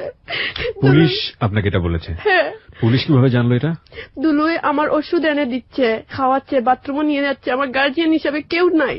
আমার মামা আমার মাকে আসতে দিচ্ছে না। এমনকি পুলিশ জিজ্ঞাসা করছিল দুলু তোমার কি হয়, আমি বলছি আমি ওকে ভালোবাসি। বাদে লাস্টে বোঝা গেল পুলিশ আমাকে বলছে দুলুই আমাকে এসি দিয়েছে। কিন্তু আমি এই কথা বিশ্বাস করিনি, কারণ আমি যত সময় ধরে দুলুর মুখটাকে না শুনবো আমি বিশ্বাস করতে পারবো না। পরে আমাকে এসি সার্ভাইভার ফাউন্ডেশন থেকে কিছু লোক যায় নিয়ে আমাকে ঢাকায় নিয়ে আসে। পুরো 2-2.5 মাস ঢাকা মেডিকেল ছিলাম। এইখান থেকে আমি সোজা SF সার্ভাইভার ফাউন্ডেশনে চলে আসি। এখানে আসার পরে আমার চিকিৎসা হয়েছে। এমনকি তারপরে ওরা জিজ্ঞেস করছে কে অ্যাসিড দিয়েছে, আমি বলছি আমি জানি না, কিন্তু সব লোকে বলছে যে দুলু দিয়েছে। কিন্তু দুলুকে অ্যারেস্ট করা হলো, জেলও নেওয়া হলো। আমি তারপরে বলছি যে দুলু আমাকে অ্যাসিড দেয়নি, আমি জানি না, দুলু দিতে পারে না। একবার ওই বললে 3 বার না বলি, কারণ এটা বিশ্বাসের বাইরে। আমি 1 থেকে 2 বছর পর্যন্ত চোখে কিচ্ছু দেখিনি। আমি আমার 2টা চোখ ডক্টর বলছে নষ্ট হয়ে গেছে। আমার বাংলাদেশে কোনো ডক্টর আমার চোখের রিস্ক নিতে চাচ্ছে না। অ্যাসিড সার্ভাইভার ফাউন্ডেশন থেকে আমাকে চেন্নাই পাঠানো হয়। অ্যাসিড সার্ভাইভার ফাউন্ডেশন আপনি যোগাযোগ করেন কিভাবে? কারা আপনাকে ওখানে পাঠিয়ে এই দেয়? যে তোমার ব্র্যাকের মাধ্যম থেকে। ওকে, চেন্নাই। তখন পুলিশ দুলুকে অ্যারেস্ট করে রেখেছে, তাই তো? হ্যাঁ হ্যাঁ। তখনও দুলুর সঙ্গে আপনার কোনো কথাবার্তা হয়নি? না। তারপর আমি চেন্নাই যাওয়ার পরে আমার অপারেশন একটা হয়েছে, হওয়ার পরে আমার চোখ একটু আলো ফিরে আসছে। আসার আগে ঢাকা মেডিকেল জেড কলেজ ছিলাম। 15 দিন পর পুলিশ আমাকে ফোন করে বলল যে সুমি, তোমাকে অ্যাসিড কে দিয়েছে তুমি জানো? আমি বললাম না। বলল যে তোমাকে দুলু দিয়েছে। আমি কই এটা বিশ্বাস না ভাই, আপনি হয়তো রিমান্ডে নিয়েছেন, ওকে স্বীকার করেছেন। বলল না, ও নিজের মুখে স্বীকার করছে, তুমি জানো আমি ওর উপরে কোনো হাত তো তুলিনি, ও নিজের মুখে স্বীকার করছে। আমি বলছি না, আপনি মিথ্যা কথা বলছেন ভাই, আমি এটা বিশ্বাস করি না। পরে উনি বলছেন বিশ্বাস না করলে বোন কিছু করার নাই, আমি এটা তোমার মাথা রাখতে হবে, দুলু তোমাকে অ্যাসিড দিছে। আমার মা জেনে গেল যে দুলু আমাকে অ্যাসিড দিয়েছে। আমার মা আসছে আমার সঙ্গে ঢাকায়। তারপর আমাকে নিয়ে আসা হয় এই সিআরপি অ্যাসিড সার্ভাইভার ফাউন্ডেশন, এইখানে নিয়ে আসা হয়। এখানে অ্যাটেন্ডেন্স যারা আছে আমার সবাই যত্ন করতো। আমি মুখও তুলে ভাত খেতে পারতাম না। তারপরে আমার মা চলে গেছে, তো আমার খেতে হতো, হাঁটাচড়া করতে পারতাম না। তারপরে তো আমার মা নাই, আমার করতে হতো। আমার খুব কষ্ট লাগতো যে এই সময় আমার একটা গার্জিয়ান ছিল না। আমার জীবনে কোনোদিনও কি গার্জিয়ান আল্লাহ দেয়নি। খুব কষ্ট হতো যে এই অবস্থা থেকে আমার একা একা থাকতে হয়েছে, আমার পাশে কাউকে পাইনি। আমি সুস্থ থাকতে আমার মা বাবা ছিল না। আমার মনে হতো আমার পাশে সবাই আছে, কিন্তু অসুস্থ হওয়ার পরে যে মা বাপ নাই, মানে আমার যে অ্যাসিডে আমার জীবনটা নষ্ট হয়ে গেছে সেটা আমি কখনো ভাবিনি। তো এইটাই একটু ভাবতাম সবসময়, আমার জীবনে কি সত্যি কেউ নাই। তারপর দুলু তো জেলে, এই নিয়ে আমার খুব টেনশন চিন্তা। দুলুকে পুলিশ আন্তাজি কেন ধরলো, দুলুকে রিমান্ডও নিছে এর জন্য, না হলে দুলু এইসব করবে কেন? এইসব নিয়ে আমার মাথায় অনেক কাজ করছে, কিন্তু আমি তো সব জায়গায় বলে যাচ্ছি দুলু এইসব করতে পারে না। আর এই মেডিকেল সুবিধা পেয়েছি। আমার মা কয়েকদিন পর পর আসে, এসে আমাকে দেখে যায়। আমি আস্তে আস্তে সুস্থ হতে থাকলাম, কিন্তু আমি চোখে দেখি না। যখন বাথরুমে যেতাম একা একা হাতায় হাতাইয়া কমেন্ট মনে করে ফ্ল্যাটও বসে যেতাম। তাই রুমে আসতাম, দরজা মনে করে ওয়ালের সাথে ডুস খেতাম। কখনো বিছনা শুতে পারতাম না, নিচে বিছনা বলে শুয়ে পড়তাম। অন্ধ জীবন যে এত কষ্ট আমি ভাবতে পারিনি কখনো। মানে তখন কি আপনি একেবারে পুরোপুরি চোখে দেখা অফ? আমি 1টা থেকে 1.5 বছর চোখে দেখিনি। কোথায় কোথায় লেগেছিল আপনার অ্যাসিডটা? আমার সম্পূর্ণ ফেসে, চোখে, 2 হাতে আর পেটে। মানে আপনার সঙ্গে যখন আমি কথা বলি, তারপরে এএসএফ এর অ্যাসিড সার্ভাইভার ফাউন্ডেশনের কোন একজন ডক্টর আমার সঙ্গে কথা বলেছিলেন, আমি নামটা মেনশন করতে পারছি না। উনি আমাকে যেটা জানালেন যে আপনার শরীরে 23% বার্ন হয়েছে। হ্যাঁ, হয়েছে। পুরো শরীরে 23%? আমার 2টা পাও ভালো, পেটে পড়েছে, 2 হাতে পড়েছে, মুখে পড়েছে। আমার মাথা পিঠ সম্পূর্ণ ভালো। মানুষের উপরে ডিপেন্ডস করে তো সবসময় ভাত খাওয়াইয়া দিবে না, নিজেরটা নিজে খেতে হয়। এই 2 হাতে আমার ব্যান্ডেজ ছিল, আমি ভাত বেঁকা করলে সোজা করতে পারতাম না, সোজা করলে বেঁকা করতে পারতাম না, খুব কষ্টে খেতাম। অথচ আমার মার কথা খুব মনে হতো যে আমার মা থাকলে তো আমাকে খাওয়াইয়া দিত, মাথা আশ্রয় দিত। কিন্তু এই এসএফ এ থাক না, আমি একটু সুবিধা পেয়েছি, সবাইকে কাছে পেয়েছি। এএসএফ এ আপনি গেলেন কবে? তারপরে 2015 সালের 2 মাস পরে আমি চলে গেছি এসএফ এ। ওকে, ওরা নিয়ে গিয়ে কি করলো আপনাকে? ওরা নিয়ে আমাকে চিকিৎসা দিল, চোখের চিকিৎসা, এমনকি চোখের জন্য যে আমাকে চেন্নাই পাঠালেন ইন্ডিয়া। 50% আশা দিলেন যে না, একটু ভালো হওয়ার আশা আছে। একটা অপারেশন হলো, ডক্টরও খুব খুশি হয়েছেন যে অপারেশন করছেন। বললেন যে না, তোমার চোখের আলো একটু ফিরে আসছে, আল্লাহর কাছে এটাই শুকর আলহামদুলিল্লাহ। আমার মনে হলো যে আমি একটু চোখে দেখতে পারছি, তাহলে আমি পার্লারে চাকরি করবো। এই অসুস্থ অবস্থায় মিরপুর 1 নম্বরে একটা মালিকের পার্লারে আমি চলে যাই। ওকে, মাস ছাড়া রমজানে এই পার্লারে কাজ করি, আমার চোখ আবার সমস্যা করে। আপনি কাজ করলেন মানে আপনার এই ফেস নিয়ে কিভাবে আপনি কাজ করলেন? সাধারণ মানুষের মধ্যে যাওয়ার সম্ভব না। না, আমি মালিককে বলছি আমার সমস্যার কথা। আমি মনে হলো যে আমি পার্লারে চাকরি করলে আমি খুব সুখে থাকবো। আমার মনে এত কষ্ট দল হয়েছে, মনে হয়েছে পার্লারে চাকরি করলে আমি খুশি। শুধু মনটাকে খুশি করার জন্য আমার চোখটা খারাপ করে দিয়ে দিলাম। আবার এই এসএফ এর সবাই আমাকে নিতে আসছে, আমাকে নিবে চোখের জন্য চেন্নাই। আমি যাব না, পার্লারে চাকরি করবো। ওরা এক অবস্থায় আমাকে খুব টানাটানি করে তুলা দিয়ে গাড়িতে নিয়ে এসে আমাকে আবার চেন্নাই পাঠানো হয়। ডাক্তার বেশি দেখে আমাকে খুব কষ্ট পেয়েছে যে তোমার চোখটা আমরা ফিরিয়ে একটু আনলাম, আবার খারাপ করে দিয়ে দিলা। পরে আবার ডাক্তারে কি অপারেশন আবার করতে হয়েছে। করার পরে আবার বলে দিয়েছে, সুমি তুমি আবার নিয়ম কারণ মেনে চলবা। আবার আমি নিয়ম কারণ মানিনি, কারণ এই যে কান্না করি, এর কারণে আরো খারাপ হয়ে গেল। এখন আর আমি চাইতে পারতাছি না। আপনার মা এসেছিল আপনার কাছে ঘটনা ঘটার পরে? মা এসে 2-3 মাস থেকে ছিল। এখন মার বাড়িতে নিতে চাইলে মামুই বলে যে না, তোমার মেয়েকে যদি আমার বাড়িতে আনি, আমার বাবা মা সহ আমাকে বাড়ি থেকে বাইরে করে দিয়ে দিবে, তাহলে তোমাকে ডিভোর্স দিয়ে দিই, তুমি তোমার মেয়ের সঙ্গে থাকো। আমার জন্য আমার মার লাইফটা নষ্ট হোক, সেটা আমি চাই না। তারপরে এসএফ এ থাকার পরে 2 বছর থাকছি। ওরা আমাকে সিলেট বাগবাড়ি একটা আশ্রমে দিয়ে দেয়। 6 মাস এখানে থাকবো, কিছু কাজকর্ম করব। যে কাজ ওরা বলছিল কম্পিউটার কাজ আছে, সেলাই কাজ আছে, কিন্তু সেলাই করতে অন্য ওরা লোকজন, কিন্তু আমি তো সেলাই করতে পারবো না। তার মানে আমার 6টা মাস এরকমই চললো, খেয়ে ঘুমাইয়া। তারপর আমি আবার এসএফ এ চলে আসলাম, যে আমি এখন কিভাবে খাবো, কি করব। আমার জীবনটা তো পুরাই শেষ হয়ে গেল। দুলু জামিনে বাইর হলো, আমি কোর্টে গিয়ে দাঁড়ালাম। দুলু জামিন পেল কিভাবে? আমি কোর্টে গিয়েছি। দুলুর মুখ থেকেই শুনতে চাই সত্যি কথাটা। আচ্ছা, যে দুলু আমাকে পুলিশ আপনাকে কি বলেছিল, কি কারণে দুলু মেরেছে? দুলুই যে এই কথা বলেছে যে আমাকে নিয়ে বারবার ঘুরাতে হয়, বেড়াতে হয়, তাই এটা দুলুর পক্ষে সম্ভব না। তাই ভাবছে অ্যাসিড দিয়ে দিলে সুমি সরে যাবে। আর দুলুর মুখ থেকে শুনছি এই কথা। আমি চেয়েছিলাম যে তুই যদি একটু অ্যাসিড দিয়ে দেই, তাহলে তো তুই নায়িকা হতে পারবে না, তোর মিডিয়ার সাথে কোনো কালেকশন থাকবে না, তুই আমারই বউ হবে। দুলু এটা বলেছে? হ্যাঁ। একটু অ্যাসিড দিয়ে দিলে মুখের মধ্যে একটা স্পট হয়ে যাবে। মুখের মধ্যে দুলু বলেনি, দুলু বলছে যে ছেলেটাকে অ্যাসিড দেওয়ার জন্য বলছে। ওকে বলছে যে তুমি শরীরের বডির মধ্যে হাতে বা পায়ে দিয়ে দিলে ওর তো একটা খুঁত থাকবে। আর ও ছেলেটা নেশা করে আমার ফেস টু ফেস মুখে মেরে দিয়ে দিচ্ছে। ওকে, মানে ঘটনা হচ্ছে যে ছেলেটাকে এই অ্যাসিডটা দিতে বলেছে, সেই ছেলেকে সে বলেছে যে কোনো একটা জায়গায় অঙ্গহানি করে দিতে, যাতে করে ও মিডিয়াতে কাজ করতে না পারে, মডেল না হতে পারে, তাই কি? হ্যাঁ হ্যাঁ। কিন্তু যে ছেলেটা এই কাজটা করেছে সে বেসিক্যালি নেশা করত এবং 30,000 টাকা নিয়ে, এবং সেই ছেলেটা আপনাকে ডিরেক্টলি মুখে মেরে দিয়েছে। হ্যাঁ। ওকে, তারপর আমি দুলুকে জিজ্ঞেস করলাম, থানাতে গিয়েই জিজ্ঞেস করলাম দুলু কে দিয়েছে। দুলু বললো হ্যাঁ আমি দিয়েছি। আমার তখন খুব কষ্ট লাগলো, মনে হলো যে আমার আসমান ভেঙে মাথায় পড়ে গেল। যার সাথে আমি বলতে আমার জীবনটাই শেষ করে দিলাম। ওর সাথে তো বলতে পারলে একটা খারাপ সম্পর্ক আমার জড়ে গেছিল।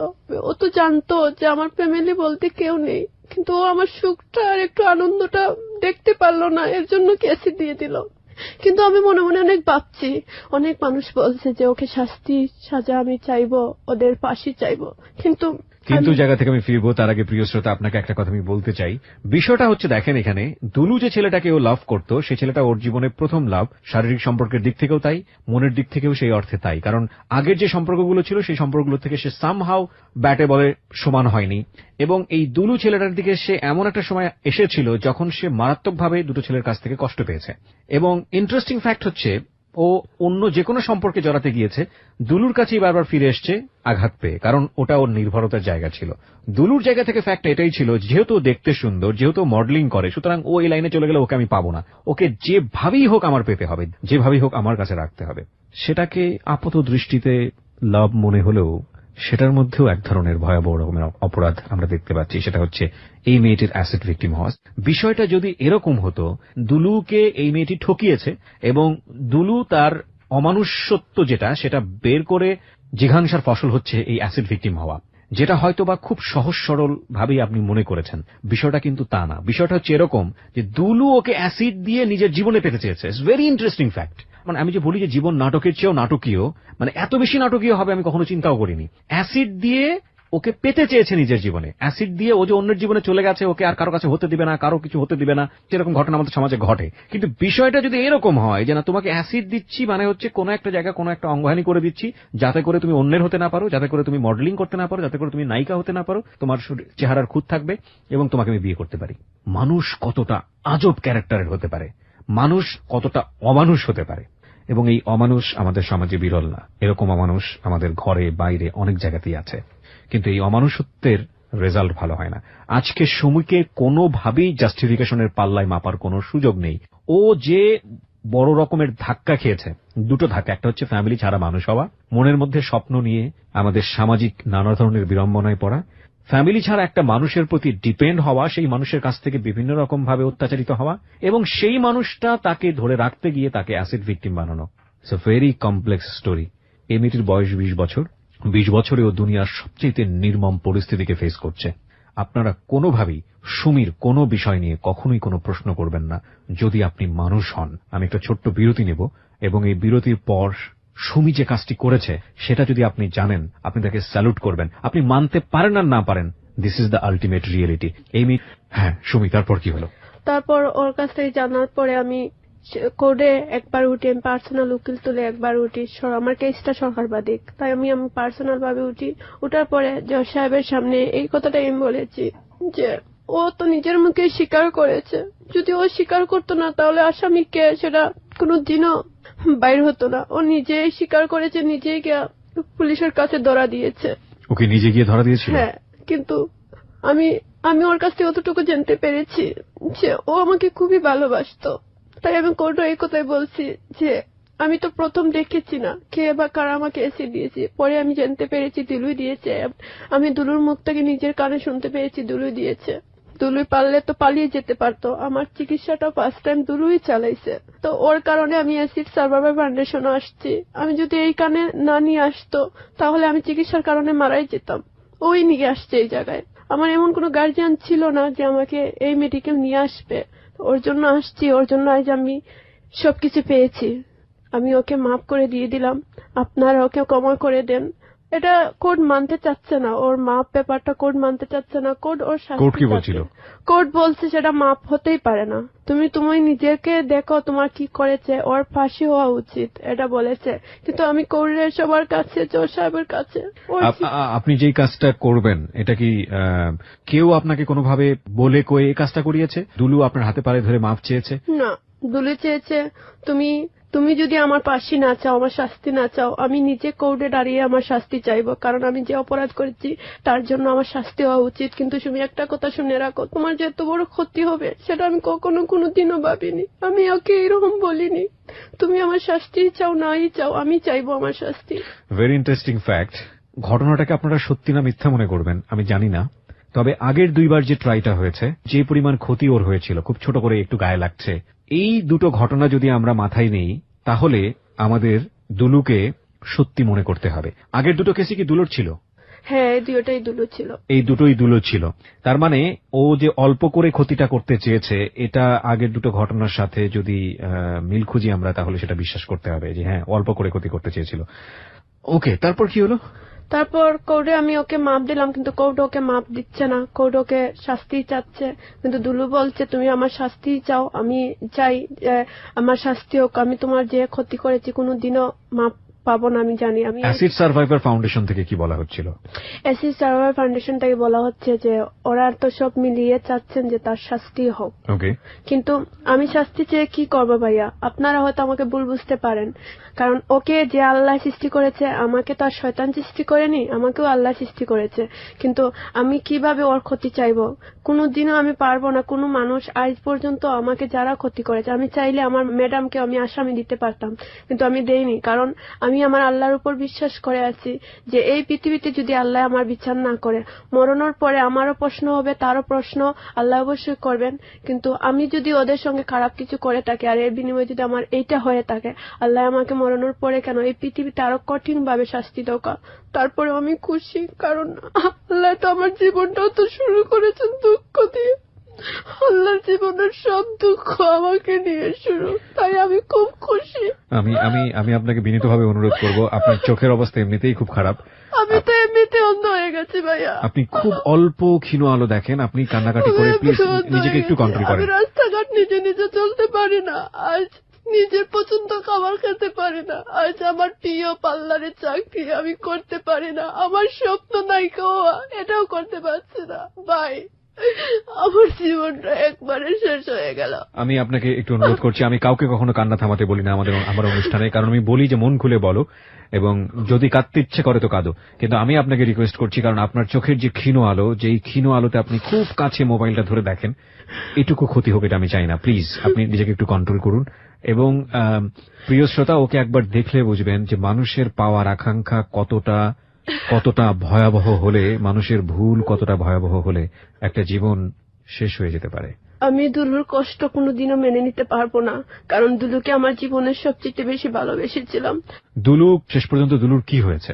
শেষ পর্যন্ত দুলু জাবিনে আছে। ও আমাকে বিয়ে করতে চাচ্ছে। জামিন পেল কিভাবে? আপনার কথা অনুসারে জামিন পেল? হ্যাঁ, কিন্তু ও আমাকে বিয়ে করতে চাচ্ছে, এমনকি বিয়ের সবকিছু চলছে, কিন্তু আমার পরিবার এরা কথাবার্তা চলছে, কিন্তু দুলু আমাকে বিয়ে করুক বা নাই করুক, আমি দুলুর শাস্তি এই জীবনে কোনোদিনও চাইতে পারবো না, কারণ আমার জীবন থেকে বেশি আমি দুলুকেই ভালোবাসি। আর দুলুর শাস্তি হোক এই জীবনে আমি চাই না, কারণ ও মুক্ত আকাশে উড়ুক, মুক্ত আকাশে খাওক, চলক, এটাই চাই। আমার আসামি সর্বমোট 5 জন। 5 জনের মধ্যে অলরেডি 4 জন জামিনে আছে, একজন জেলে আছে। কে সে হচ্ছে অলি, যে অ্যাসিড দিয়েছিল আমাকে, যে আসলে ড্রাগ নিত। হ্যাঁ। ওকে আপনি জেলে রেখেছেন কেন? আমি তো আর ওকে বাইর করতে পারবো না, কারণ বাইর করতে অনেক টাকা লাগে। আমার কাছে যদি টাকাটা থাকতো আমি নিজেই বাইর করে ফেলতাম। কেন বের করতেন? এই যে ফার্স্টে বলেছি, আমার জন্য কোনো মানুষের ক্ষতি হোক, কোনো মানুষ কষ্ট পাক। ভাই, জীবনে মানুষ কতদিন বাঁচে? 60-70 বছর, বাদ হলাম 70-80 বছর, এর বেশি বাঁচবে না, মানুষ মরে যাবে। কিন্তু আমার জন্য একজন মানুষের, ওদেরও তো স্বপ্ন থাকতে পারে, তারা না? আমার যেমন স্বপ্ন ছিল, ওদেরও স্বপ্ন আছে। এই জেলখানার মধ্যে ওদের স্বপ্ন ভেঙে যাও, আমি এটা কখনো কোনো দিনে চাইবো না ভাই। দুটো স্টোরি বলে আজকের এই হ্যালো 8920 শেষ করতে চাই। একটা গল্প এরকম শুনেছিলাম, আমেরিকাতে নাকি এরকম একটা ঘটনা ঘটেছিল। একজন বাঙালিকে কোন একজন আমেরিকান শ্বেতাঙ্গ গুলি করেছিল বা কিছু একটা হয়েছিল ওকে মেরে ফেলার জন্য। আমি পুরো স্টোরিটা মনে করতে পারছি না, হয়তো অনেকেই মনে করবেন আজকে যারা স্টোরিটা শুনছেন। এবং ওই ভদ্রলোকটা বেঁচে যায়, ওই বাঙালি ভদ্রলোকটা বেঁচে যায়, এবং বেঁচে যাওয়ার পরে ওই শ্বেতাঙ্গকে ধরা হয়েছে, শ্বেতাঙ্গকে ইনজেক্ট করে মেরে ফেলা হবে, ওর এরকমই বিচার হয়েছে। পরবর্তীতে ওই বাঙালি লোকটা মৃত্যুর একেবারে পূর্ব মুহূর্ত পর্যন্ত সে নাকি আন্দোলন করেছে তাকে সেভ করবার জন্য, তাকে বাঁচানোর জন্য, কিন্তু আমেরিকান গভর্নমেন্ট যেই বিচারটা দিয়েছে তাকে, সেই বিচার থেকে তাকে সেভ করা যায়নি। আরেকটা গল্প না গান, এই গানটা দিয়ে আজকের অনুষ্ঠানটা শেষ হবে।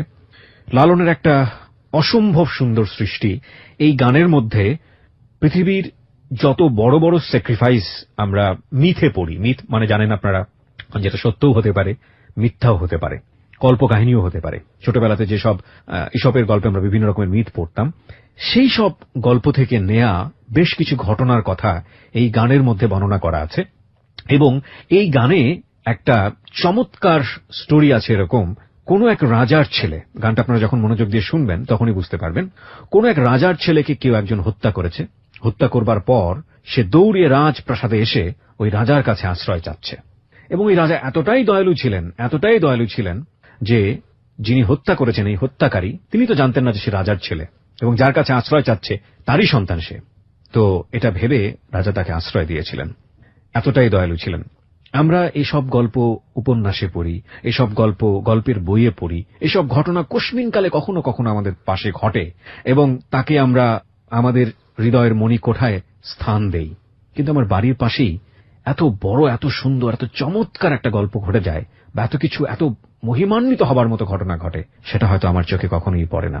হ্যালো 8920 সবসময় এই কথাটা বলেছে, প্রিয় শ্রোতা, অল টাইম আমরা বলেছি যে আমাদের জীবনে আদর্শের জায়গাটিতে আমরা সেই সব মানুষদেরকে বসাতেই পারি, অবশ্যই বসাতে পারি, কোনো সমস্যা নাই, কিন্তু বসালে দেখবেন জীবনটা অনেক ভারী হয়ে যায়। আমি চাইলেই কখনো মহাত্মা গান্ধী হতে পারবো না, আমি চাইলেই কখনো আইনস্টাইন হতে পারবো না, আমি চাইলেই কখনো স্টিফেন হকিং হতে পারবো না। দে আর রিয়েলি গড গিফটেড। কিন্তু আমার বাড়ির পাশেই হয়তোবা একজন মহাত্মা গান্ধী বসবাস করেন, কিংবা মহাত্মা গান্ধীর মতো ক্যারেক্টারিস্টিক্স এর একজন মানুষ বসবাস করেন, সে আমারই পাশের একজন মানুষ। কিংবা আমার বাড়ির পাশে হয়তোবা এমন একজন মহিমান্বিত, এমন একজন দয়ালু মানুষ আছেন, যে মানুষটাকে আমি ভাবে কখনো চিন্তাই করিনি, সেই মানুষটা তো আমি হতে পারি, সেই মানুষটাকে থেকে তো আমি শিখতে পারি। আজকের এই জীবন গল্প থেকে সুমির দিকে কিংবা দুলুর দিকে আপনি আঙ্গুল তুলবেন কি তুলবেন না, সেটা আপনার একান্তই ব্যক্তিগত বিষয়। কিন্তু আজকের এই জীবনের গল্পের লেসন মূলত দুটো। একটা হচ্ছে, প্রেম ভালোবাসা কখনোই এমন ভাবে করা উচিত না যেটা সারাটা জীবন একটা মানুষকে পঙ্গু করে দেয়। এই মেয়েটি যদি কখনো দুলুকে বিয়েও করে, দুলু যদি তার সাথে সংসারও করে, দুলু যতবার এই মেয়েটির মুখের দিকে তাকাবে, ও যদি মানুষ হয়ে থাকে, ও ততবারই যে পরিমাণ শাস্তি পাবে, পৃথিবীর কোনো আইন, কোনো আদালত তাকে অতটা শাস্তি দিতে পারবে না, ও যদি সত্যি সত্যি মেয়েটিকে ভালোবেসে থাকে। আর এই মেয়েটি ক্ষমা করে ওকে যে শাস্তি দিয়ে দিয়েছে, এগেইন আমি বলতেছি, এই শাস্তি পৃথিবীর কোনো আইন, কোনো আদালত দুলুকে দিতে পারবে না, যদি সত্যি সত্যি দুলু তাকে ভালোবেসে থাকে। আমি গানটি বাজানোর আগে আপনি আমাকে রিকোয়েস্ট করেছিলেন বিরতিতে যাবার আগে যে ভাইয়া আপনি একটা গান গাইতে চান, খুব ছোট্ট করে। হ্যাঁ, আপনি একটু শোনান আমাদেরকে। নিবেদন তোমায় রে বন্ধু, নিবেদন তোমায়, নিবেদন তোমায় রে বন্ধু, নিবেদন তোমায়। ও তুমি কি জানো না আমার কি সুখে দিন যায়, আমার কি সুখে দিন যায়। ও তুমি কি জানো না আমার কি সুখে দিন যায়, আমার কি সুখে দিন যায়। নিবেদন তোমায় রে বন্ধু, নিবেদন তোমায়, নিবেদন তোমায় রে বন্ধু, নিবেদন তোমায়। শুকনো গড়ে তাকো তুমি রে বন্ধু, ফুলের সজায়। শুকনো গড়ে তাকো তুমি রে বন্ধু, ফুলের সজায়। আর বাতাসে না শিকায় তোমার গন্ধ পাওয়া যায়, আমার কি সুখে দিন যায়। ও তুমি কি জানো না আমার কি সুখে দিন যায়, আমার কি সুখে দিন যায়। নিবেদন তোমায় রে বন্ধু, নিবেদন তোমায়, নিবেদন তোমায় রে বন্ধু, নিবেদন তোমায়। অনেক সুখে আছে আমাদের আজকের অতিথি সুমি। মন সুখ, ভালোবাসার সুখ, ভালো থাকুক সে, সেই শুভকামনা।